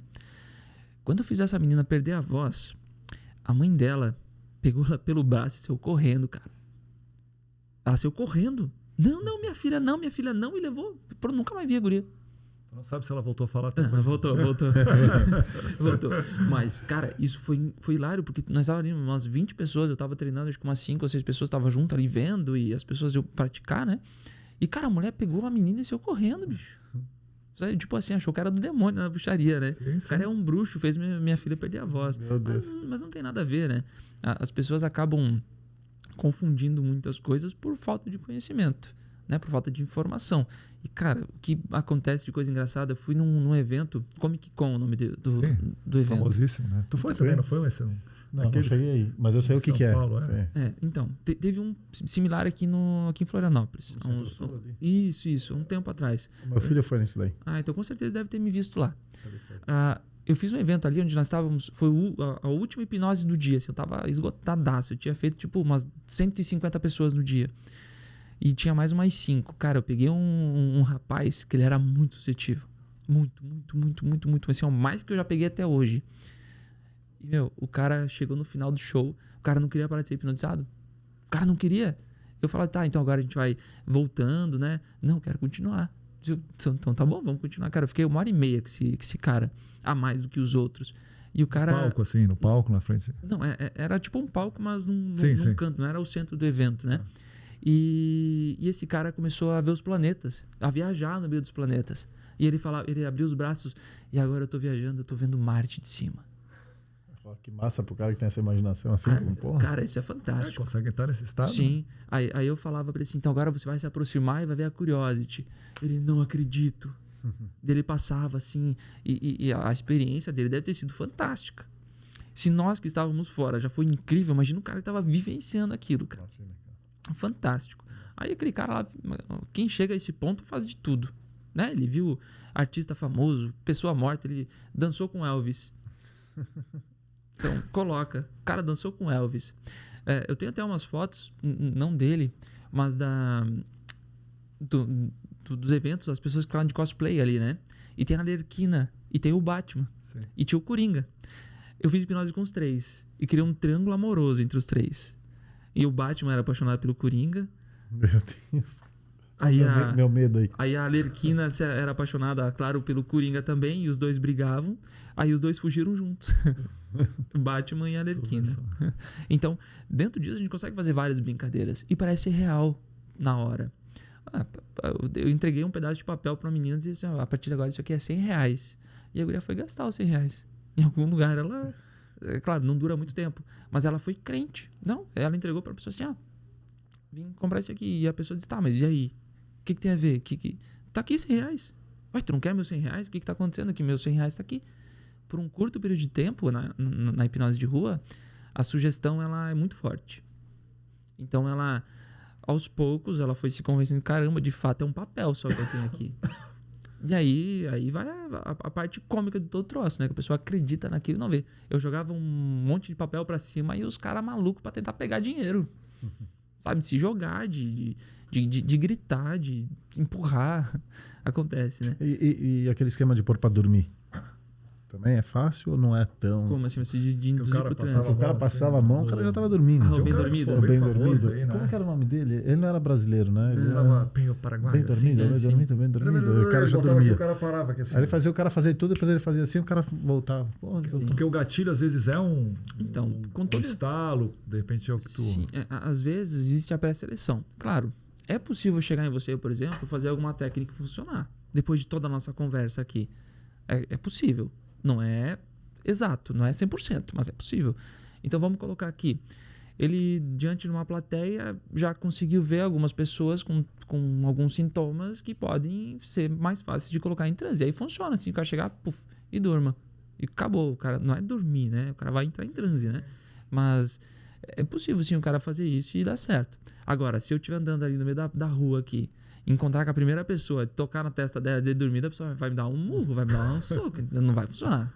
A pessoa nem sabe quem que eu sou. Agora, dentro da hipnose conversacional, aí já é um outro rumo que a gente toma. E já anda pro rumo da programação neurolinguística. Através da hipnose conversacional, a gente consegue, que é o que a gente... Vamos colocar que aqui eu estivesse fazendo isso, né, para hipnotizar ele. Só tô brincando. Mas digamos que eu estivesse fazendo isso. Digamos que nós estivéssemos fazendo isso. Logo, eu poderia usar alguma técnica de indução profunda, de aprofundamento, e ele relaxar. Talvez não para ele entrar em transe, mas sim para ele ficar mais relaxado. Como ele está mais relaxado. Então, conforme a gente vai fazendo isso, o processo vai acontecendo. A hipnose conversacional é muito boa por causa disso. Por exemplo, pegar pessoas que estão em crise de ansiedade. Hipnose conversacional. A pessoa vai conversando com ela, utilizando algumas abordagens e vai normalizando a frequência fisiológica dela, vai rebaixando lá os níveis de onda dela, até para que ela se torne, assim, normal. Um estado normal, né? Tu já pegou alguma pessoa com crise do pânico? Sim. Dentro dos cursos, as pessoas vão normalmente para aprender e para curar, para tratar. E lá dentro acontece muita catarse. E lá dentro também aconteceu já algumas vezes da pessoa entrar em crise de pânico. Porque a gente faz as pessoas treinarem umas com as outras, né? Então, são pessoas que nunca trabalharam com hipnose e estão justamente treinando uma com as outras. Sim. Então, ali pode acontecer algum caso que o terapeuta formando ainda não sabe resolver e a pessoa entrar numa crise de pânico. Aí tem técnicas, tem formas de fazer com que a pessoa saia daquilo sem nem tratamento, né? Só emergir do processo e se acalmar. A crise do pânico é terrível, né? Tu acha que dentro desses distúrbios, assim, pelo que tu falou aqui, a ansiedade é um dos mais difíceis de tu estar tratando? Qual que tu acharia, assim, que a ansiedade, pelo que tu falou, a facilidade com que todo mundo acha que está ansioso, pode estar virando para depressão, né? Essas coisas. Que tipo de distúrbio que normalmente tu acha que tu tem mais dificuldade, assim, de estar trabalhando com a pessoa, em que, puxa, quando o cara chega lá, tu pensa assim, pá, vamos lá, sabe? Esse é um dos mais difíceis, assim. Sim. Olha, eu elencaria dois estados. A ansiedade em estados muito elevados, não é que seja mais difícil, é um processo mais longo. E vício. São os processos mais longos que eu tenho dentro do consultório. Porque o vício, eu não consigo controlar o que a pessoa faz em casa. Então, eu não sei se a pessoa comprou cerveja ou não. Eu não sei se a pessoa comprou uma carteira de cigarro e está com ela dentro do bolso. Então, dentro desses dois casos de vício de ansiedade, que eu diria que são os mais longos, os tratamentos mais longos. Óbvio, tem eficiência, mas são os mais longos. São os que mais eu tenho que me esforçar para que a pessoa entre dentro do processo, potencializando aquele problema, aquele estado, para depois remover ele. Né? Então, são os dois piores assim, de se tratar. Até para quem está começando, são coisas que eu nem aconselho. E vício é o que você mais pega? Caso que mais vai lá por causa de vício, assim, ou medo de alguma coisa que aconteceu? Um mix entre trauma, depressão e fobias. Que normalmente uma leva a outra, então é difícil identificar qual foi o causador de... Sabe, qual veio primeiro, ovo ou a galinha, né? Então, é esse mix dessas três: traumas, depressão e ansiedade. E tu pega toda a faixa etária de idade, Robson, o que normalmente mais aparece para ti, assim? Homens, mulheres, faixa etária mais velha, mais nova, apesar de que a gente viu aqui, né, criança, às vezes tem muito trauma, né, de coisas assim, às vezes, o escuro. Ele até estava falando lá fora que era mais fácil tratar criança, assim, do que adulto, né? Eu, lá no consultório, por incrível que pareça, vamos colocar 70% é mulher. 70% são mulheres. Questão de idade, cara, varia muito. Assim, o que eu mais pego é a galera entre 22 e 70 anos, mais ou menos. Vamos colocar assim, né? Sendo o meio ali o mais comum. Dentro das idades, abaixo disso eu não gosto muito de fazer tratamentos, porque a pessoa ainda está em formação. Só em casos graves. Então, por exemplo, assim, eu não pego uma criança que tem uma ansiedade leve. Entra naqueles casos que eu te falei antes, né? Que a gente estava conversando aqui, inclusive, sobre negar caso. A criança está com um estado de ansiedade leve, mas às vezes é porque a mãe não deixou jogar videogame. Entende? Então, eu vou tratar quem? Vou tratar a mãe ou vou tratar o filho? Sim. Ou vou tratar, sei lá, a vontade dela jogar? Então, eu pego criança até 12, 13 anos, acima disso, mas com um caso bem assertivo. Né? Eu tenho que analisar bem o caso para ver se não vale a pena para mim, se vale a pena para a pessoa passar pelo processo, porque às vezes a criança está em formação ainda também. Sim. Ainda mais hoje que nós temos as possibilidades, né? A criança hoje tem muita possibilidade que a gente não pode mudar. Simplesmente, não, vou lá no terapeuta porque eu quero mudar a personalidade do meu filho. Acontece, tá? Não, meu filho não faz os deveres de casa. Tá, mas e aí? Você já tirou o videogame dele? Eu falo mesmo. Mas ele gosta de jogar? Tá, mas quem que é a mãe? Às vezes eu dou terapia pra mãe. Só se eu tratar seu filho, mas quem tem que fazer terapia é você. Porque muitas vezes Falta a sabedoria de lidar com o problema. E eu ajudo nisso. Apesar de a gente praticar a hipnoterapia, eu também, quando é com criança, eu faço com a família e com a pessoa, para entender e para conduzir, né? Para que isso não acabe se tornando uma rotina. Não, deu um probleminha, piscou diferente, eu vou levar no terapeuta. Claro, é bom, mas pelos motivos certos. Mudando um pouco o lado. Quero levar meu filho para ele ser mais focado. Aí eu pergunto, cara, você quer ser mais focado? Não, eu quero ser mais focado, eu quero fazer um esporte, eu quero passar na faculdade, eu quero fazer uma prova, eu quero tirar a carteira. Aí sim, aí eu domino total, né? Agora, tirando isso, a gente tem que ter um pouquinho de feelings. Ou será que o cara realmente precisa de tratamento ou é algo que está sendo imposto para ele? Às vezes é a pessoa se formando, né? A sua filha tem os gostos dela, não é? Imagina se você impôs assim, não, a partir de agora você só vai comer sushi porque eu gosto muito de sushi. Pô, sua filha vai ficar mal. Aí você vai lá no terapeuta e diz assim, cara, eu ofereço o melhor sushi para ela não come, eu quero tratar isso. Entende? Então, por isso que a faixa etária ela varia muito de acordo com o problema. Né? Então, cada problema tem a sua formatação. Como tu falou, né? Deve acontecer muito da pessoa que leva alguém para ser tratado, a pessoa que tem que ser tratada, né, cara? Eu até anotei aqui também. As pessoas no dia a dia normal, fazendo a mesma coisa, na rotina, isso, aquilo.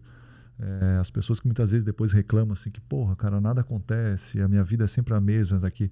Elas estão num estado hipnótico, a gente pode considerar assim, né? Eu digo, cara, mesma coisa, fazendo sempre a mesma coisa todo dia, isso, aquilo. Pode ser meio que um estado hipnótico, a pessoa entra no automático, acaba o final do dia, dorme, acorda. E tu já pegou algum paciente que está incomodado, inconformado com a vida em si, que não tenha... Enfim, deve entrar dentro de um desses problemas assim, né? Sim, e acontece muito. Na verdade, nós, seres humanos, estamos em estado de transe a maior parte do tempo. E muitas pessoas levam isso para o lado negativo, né? Por exemplo, que nem você falou, entram num trabalho que não gostam, passa o dia, chega em casa, dorme, ficam cansados, vão trabalhar e voltam, e a rotina acaba sendo criada de uma forma negativa. Vamos entender isso como zona de conforto. Essa zona de conforto que a pessoa cria, que não é tão confortável assim, mas ela é repetitiva. E quanto mais você repete algo, você fica melhor naquilo. Então você repete todos os dias, não gosto do meu trabalho, não gosto do trânsito, não gosto da informação, não gosto das pessoas. Você acaba se sugestionando. E essa sugestão, sim, está dentro do transe também. Está dentro da mente subconsciente. Se você se sugestionar assim, todos os dias de manhã, eu vou acordar e correr. Você cria um hábito, não é? E dentro desse hábito existe a biologia que acontece na sua mente, no seu cérebro, onde faz com que você todos os dias acorde de manhã cedo com vontade de fazer aquilo. E isso é alcançado facilmente com o estado de transe, através de sugestões. Então, quanto mais sugestões você se dá, sejam elas positivas ou negativas, mais o seu cérebro vai acatar elas. Então, sim, a pessoa é capaz de viver o estado de transe o dia inteiro e o dia inteiro ser negativo. E nem perceber. Tá em estado de transe. Pois é. Como ele falou, E aí o cara chega lá, é aquilo que tu falou, né? Começa a conversar, começa a mostrar para ela, pô, mas em que momento tu era feliz? Era momento eu era feliz naquela época, isso, aquilo. Pô, por que não reviver, né, aquilo? Por que tu deixou de fazer? Por que não pode viver de novo? Né? E esse processo todo tem que ter esse estalo, né? O gatilho ali para estar ajustando, né, cara? Isso aí é fogo. Robson, me diz uma coisa, fala um pouquinho mais dessa formação internacional que tu teve, como é que funciona? É alguém específico hoje? Quem é o melhor, como é que se fala, hipnótico? Hipnotista? Hipnotista, desculpa. Quem é o melhor hipnotista do mundo, assim, hoje? Se tem alguém que é uma referência, um cara que todo mundo olha e fala, puxa, eu quero fazer aquele cara, ser igual. Cara, sim, eu tenho grandes referências, até foi são tuas referências, vamos colocar assim, né? Sim, a pessoa que me colocou na parte clínica da hipnose, hoje um dos maiores treinadores do mundo de hipnose, que inclusive tem a formação internacional, que é o Lucas Naves. Ele é um dos grandes formadores de hipnoterapeutas do Brasil, do mundo também, curso em Portugal, e tem empresa em Miami, se não me engano, também internacional. E, cara, assim, são pessoas que formam grandes terapeutas, tá? Mas aí entra de novo naquela coisa, nem todo mundo que faz vira terapeuta, né? Mas todo mundo acaba aprendendo hipnose. Aí minhas formações são variadas, né? Eu tenho desde ele, que é brasileiro, tem Anthony Jacquin, que é de fora, que é estrangeiro, que veio dar curso aqui no Brasil, tem especialização com ele justamente em vícios. Então tem Alberto Delísula, que é um cara vamos colocar hipnose totalmente científica. Então tem algumas referências brasileiras que são bem colocadas aqui, tá? Tem Rafael Crash também, é um cara que manja muito de hipnose, sabe muito, entende o processo, aplica uma metodologia diferente. Então a gente tem que navegar entre bons treinadores para ter bons resultados, né? Dentro disso, eu venho navegando ali entre esses caras, né? Eu venho conhecendo eles, inclusive o Lucas Naves é um grande amigo meu. Tem David Terres, um cara que também está começando, mas é um cara que tem muita ciência, um cara científico também. Então, dentro disso, a gente consegue navegar e entender essas pessoas, pegar um pouquinho da PNL, pegar o arquétipo delas e integrar na gente, né? Colocar dentro da nossa terapia. E essas referências são importantíssimas, né? Uma porque o Lucas Naves, por exemplo, o cara estudou com os criadores da PNL. O cara pagou 50 mil euros lá para ele e para a mulher dele se formar. Então, temos o conhecimento aqui, sabe? O conhecimento puro, limpo, sem muita, vamos dizer assim, sem muita conexão para dar errado, né? Você pega um ensinamento entre nós três, vai chegar ali com ele, vai estar diferente, né? O telefone sem fio, né? Sim. Então, a gente consegue pegar assim, hoje ainda, como a hipnose ela é muito recente, a gente consegue pegar grandes referências com pessoas ainda que a gente consegue ter acesso. Né? Então, isso é importante, a gente ter, óbvio, grandes referências. Até, inclusive, por esses que eu citei, eu sou o mais recomendado aqui no sul do Brasil. Se você ligar para os caras agora, os caras vão dizer, não, vai lá falar com o Robson. Entende? Porque eu atendo pessoas que vêm de São Paulo, Rio Grande do Sul, Paraná, Mato Grosso. Essa semana que passou, eu atendi um cara que veio do Canadá, exclusivamente para Florianópolis, para poder se tratar comigo. E assim vai indo. Conforme a gente vai estruturando, a gente vai montando todo o processo, todo um histórico de formação. E dentro disso também tem a PNL, né? Que eu também fiz o Practitioner em PNL justamente para ter essa base, esse embasamento todo com a segunda pessoa que fez o curso com o cara. Então, a informação é bem fidedigna, bem intensa ainda, né? Qual foi o vício mais bizarro que já te pediram para tratar? Cara... Se é que tem, não sei, de repente, mas é porque tem coisa no mundo que a gente nem imagina que aconteça, né? Tem, assim. Não vai dar nome, claro, mas de repente só o vício... Eu tô tentando pensar aqui sem falar. Assim, tem coisas que eu não posso falar de fato. Claro. Tá? Mas o que eu pego, que eu acho, assim, engraçado, foi um senhorzinho de 65 anos viciado em sexo. O cara é viciado. O cara falou, eu sou viciado nesse negócio e eu quero parar. Tem tanta gente querendo continuar e você tá querendo parar. Diz, não, cara, o tempo inteiro, eu não vivo sem... Mas tu sabe que aquele ator bem famoso, mais velho também, que ele era viciado em sexo. Qual filme? Eu li que ele era casado com ele é casado até hoje lá, com aquela mulher que fez Zorro. O Michael Douglas. Michael Douglas, ele era viciado em sexo também. E eu li que ele se tratou com a hipnose também. Tá vendo? Uma das coisas que fez o tratamento dele para ele parar do vício em sexo foi a hipnose. Tá vendo só? E, cara, isso acontece muito, viu? Assim, esse e outros também, né? Cara, vício em chocolate é o que eu mais pego lá. Vício, sem falar cerveja, cigarro e drogas e coisas assim. Por isso que eu perguntei bizarro, porque cerveja, droga, né? Baralho, a gente já sabe que é um vício. Sim. Mas sim. E tem coisas que chegam lá no consultório que você não acredita que alguém possa se viciar naquilo. São processos que são de cada pessoa, né? Então, a pessoa que é viciada em limpeza da casa não pode parar um minuto sem limpar a casa. E não são pessoas com toque, tá? São pessoas de fato viciadas em limpar a casa. Então, as pessoas às vezes utilizam de coisas diárias e acabam criando uma rotina tão forte, uma zona de conforto tão grande, que aquilo se torna um vício. Videogame, celular, isso eu pego todos os dias. Celular hoje em dia, acho que todo mundo é viciado. Vícios modernos, né? Pois é.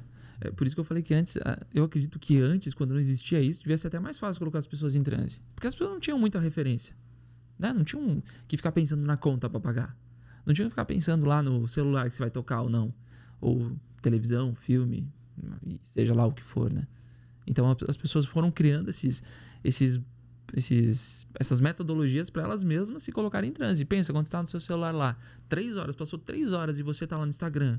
Parece que passou 5 minutos. Você está em transe, meu amigo. Você entrou em transe ali, você está num nível baixo, mas está em transe. Robson, tu estava falando ali, né, que tu recebe gentes do Brasil inteiro, né, cara? Aí me veio a pergunta, existe hipnose online? Existe, cara, existe. Inclusive, eu sou um dos pioneiros aí para o mundo todo, tá? Eu atendo, normalmente, aí por semana, 3 ou 4 pacientes fora do país, seja França, Itália, Portugal, Estados Unidos, Canadá, a Europa toda ali eu já atendi. Aí eu atendo Chile, atendo Espanha, atendo lugares de forma online, com praticamente a mesma eficiência. As pessoas têm um pouco de crença ainda negativa quanto ao online. Aí há uma coisa que eu tenho que vencer com a pessoa. Que é o quê? Pô, será que funciona de forma online? Cara, funciona. Eu não acabei de dizer que a gente pode fazer hipnose aqui conversando? Sim. Eu não toquei em vocês nenhuma vez ainda. Sim. Então a mesma coisa funciona da forma online. Hoje eu já tirei meus vídeos da internet que faziam isso, mas eu tinha muito vídeo onde fazia hipnose com as pessoas pelo YouTube, por exemplo. Quer passar a tua ansiedade. Então você ia lá, acessava no canal e baixava um vídeo sobre ansiedade. E, cara, funciona. Funciona. Tu vai lá, tu vai ver, se tu tiver suscetível, se tu tiver querendo aquilo, crente quanto aquilo, vai funcionar. Então, a online melhor ainda, que é sob medida. Eu tô falando com a pessoa, eu tô estruturando a mente dela. Tem pessoas que perdem para perda de peso, por exemplo. Tem cliente minha que com 2 semanas, 1 semana e meia, já perdeu 1,5 kg. Não porque eu passei uma dieta para ela, porque ela mudou a mente dela. Sim. E conforme muda a mente, muda o processo todo. Muda até o funcionamento biológico. A pessoa começa a ir no banheiro mais certinho, a pessoa começa a ter vontade de fazer xixi, de fazer cocô, de fazer exercício, disso, daquilo, e vai mudando. Tanto online quanto presencial, a ação é a mesma. Que eu costumo dizer, a única coisa que a pessoa não vai ter é o meu aperto de mão. O resto tem tudo. Que loucura, eu não tinha pensado nisso também. Pois ele começou a falar que, pegava pessoas do Brasil inteiro e pensei, de repente... E tu tem cursos, Robson? Assim, por exemplo, pessoas... a gente viu o Nerd que tem cursos de ensinando a seduzir, né? O Wesley em si também trabalha bastante essa parte da reprogramação neural, né? Dos hábitos, das coisas. Tu já desenvolve algum tipo de curso em que a pessoa entra e que ela aprende, assim... ou a virar uma pessoa que trabalha com hipnose? Sim. Os meus cursos são para formar hipnoterapeutas, né? De formação de hipnose. Eu estou desenvolvendo, na verdade, estou para lançar um curso de hipnose cômica, para eu realmente abandonar, porque tem muita gente que me procura ainda por essas referências. Então, como eu te falei, eu tenho essas referências, eu acabo tendo que fornecer de alguma maneira, né? Mas eu tenho curso presencial de formação de hipnoterapeutas, e o online eu vou lançar com base no presencial também, para ter a mesma experiência, né? Vai ser presencial, porém, vai ser online, porém ao vivo, né? Não vai ser ver aulas. Sim. Então vai estar ali ao vivo, mas vai ser online. E quem quiser procurar essas informações, saber sobre os teus cursos, né? Que, gostou de a gente estar ouvindo falar sobre hipnose, aquilo. Onde é que o cara consegue te achar, Robson, assim, em que locais? Tem alguns vídeos teus no YouTube fazendo alguma dessas cômicas, assim, na rua, não? Então, agora fiquei curioso, né? Chegar em casa e depois botar um Robson. Não, as cômicas eu tirei justamente para não misturar. Sim. Porque a pessoa que me procura hoje já me procura com outro... Sim. Para outra vibe, vamos assim dizer. O cara vai lá, procura, vê tu fazendo o cara imitar um sapo no meio da rua, fala, o cara não vai. Até uma coisa que eu digo para meus alunos, cara, pratique hipnose de rua, usa isso, vive isso, mas quando tu resolver mudar, muda. Vira o caminho, porque senão as pessoas vão confundir. E a pessoa chegava muito lá e dizia, e aí, Robson, vai me fazer imitar uma galinha hoje? Não é assim que acontece. Mas pode me achar através do Instagram, que eu posto algumas coisas lá, eu não posto tratamentos, mas eu falo algumas coisas, vídeos motivacionais, até com um pouquinho de noção de neurociência, do que a pessoa pode fazer para melhorar, é tudo lá no meu Instagram, é Robson Psicoterapeuta. Então, ali já vai ter algumas informações já para a pessoa poder ou entrar em contato comigo, vai ter meu WhatsApp lá para falar direto comigo ou com a minha secretária. Então, e aí a gente vai articulando todo o processo, né? Para formação, tem formação agora para, se não me engano, é novembro, aqui em Florianópolis, a próxima formação. Então, através disso eu já vou articulando tudo, né? Então, a pessoa que forma comigo já se torna um hipnoterapeuta, mas não necessariamente vai sair aplicando hipnose clínica. né? Depende muito de cada pessoa e de feeling de cada pessoa. É isso que eu tento ensinar. E até uma pergunta que tinham feito: quem pode virar hipnoterapeuta ou trabalhar com a área de hipnose assim, hoje, Robson? Assim, qualquer pessoa pode fazer um curso, basta se especializar, enfim. Qualquer pessoa pode. Qualquer pessoa, de fato, qualquer pessoa pode. Desde que sigam alguns preceitos de que goste de fazer o que vai ser feito. Né? Por exemplo, uma pessoa que não gosta de pessoas não tem por que fazer hipnose clínica para aprender a tratar. Mas tem um detalhe. Essa pessoa pode fazer hipnose para melhorar, para depois praticar. Aí eu concordo, aí pode. Então, assim, todo mundo pode fazer, todo mundo pode aprender e não é difícil. O meu curso, por exemplo, são 3 dias. De 2 a 3 dias, dependendo qual a formação. E, cara, em 3 dias tu sai de lá hipnotizando as pessoas, cara. Tu sai de lá com expertise clínica. Você pode não sair de lá sabendo como tratar todos os problemas, porque isso vai de cada pessoa, é uma pessoa totalmente diferente. Você pode chegar lá com um problema de dor no seu corpo por causa da academia, e ele pode chegar lá com o mesmo problema, só que sendo um problema traumático. Então, a pessoa sai com a expertise, com conhecimento, mas a pessoa tem que ir buscando. Então, temos o início da hipnose, a pessoa aprende a hipnotizar, e aí tem as formações que são específicas para hipnose clínica. E aí a prática, né? Do dia a dia, de pegando diferentes pacientes e aprendendo, né? Por isso que ele fala que o de rua Por isso. O cara se vira, né? Como se estivesse na situação ali que tu passa por todas as experiências muito rápido ali, né? Sim, e passa por muita experiência. Cara, assim, eu diria que é fantástico. A escola da rua, né? A escola. É uma escola incrível. Porque tu pega a gente de todo tipo. Tu pega o resistente, que tu tem que aprender a lidar com a rejeição, né? Com a pessoa dizendo assim, tu não vai conseguir me hipnotizar. E tu não vai conseguir de fato. Mas tu vai tentar. Então tu vai perder o medo. E aí você vai perdendo o medo de atender no consultório. Aí quando você vê, você já começa a pegar alguns casos na rua mesmo, de pessoas que eu falei de trauma, de momentos que a pessoa sabe, traumatizou. E aí você vai entendendo, caramba, eu posso mudar isso nas pessoas e eu consigo. E é assim que acontece. Porque de nada adianta você ter o conhecimento e não praticar. Se você é fisiculturista, fica sem praticar 1 ano, o que acontece? Você perde. Com certeza. Se você é um professor de espanhol, fica 2 anos sem falar a língua para ver o que acontece. Você vai desaprender. Então, a mente também funciona dessa maneira, assim como a hipnose também funciona dessa maneira. Está incluída dentro desse pacotão aí. Além do Instagram, tem meu WhatsApp de direto, que é... Posso falar? Pode falar. 48 98479 0662. Talvez aí pode falar às vezes diretamente comigo, às vezes com a minha secretária, mas sempre vai cair assim, muito próximo. E e-mail eu não utilizo muito, utilizo mesmo hoje em dia e-mail só para o site mesmo. Quem entrar no meu site lá vai ver que tem o meu site, é vivohipnosefloripa.com.br. Ali vai ter toda a minha biografia ali escrita, tudo que eu já tratei, todos os processos, como que funciona, até link para contato tem direto ali. E ali também vai espalhar, né? Vai para o Instagram e para o YouTube ali. Não, legal, porque no Instagram, durante o programa, né, vai estar passando ali qual vai ser o teu Instagram, várias vezes que a gente estiver conversando aqui. Então o pessoal vai poder acompanhar. Cara, vamos agradecer então, né? Claro. Baita programa, espero que a turma tenha gostado aí. Falar sobre hipnose, entender um pouquinho mais, né, o que é hipnose, todas as suas áreas de atuação. Danilão, alguma pergunta final aí, alguma coisa? Agradecer, a pergunta final eu já fiz no meio. Mas é só agradecer, obrigado. Pô, mais um programa legal, né? A gente não sabia muito do assunto e aprendemos um pouquinho mais.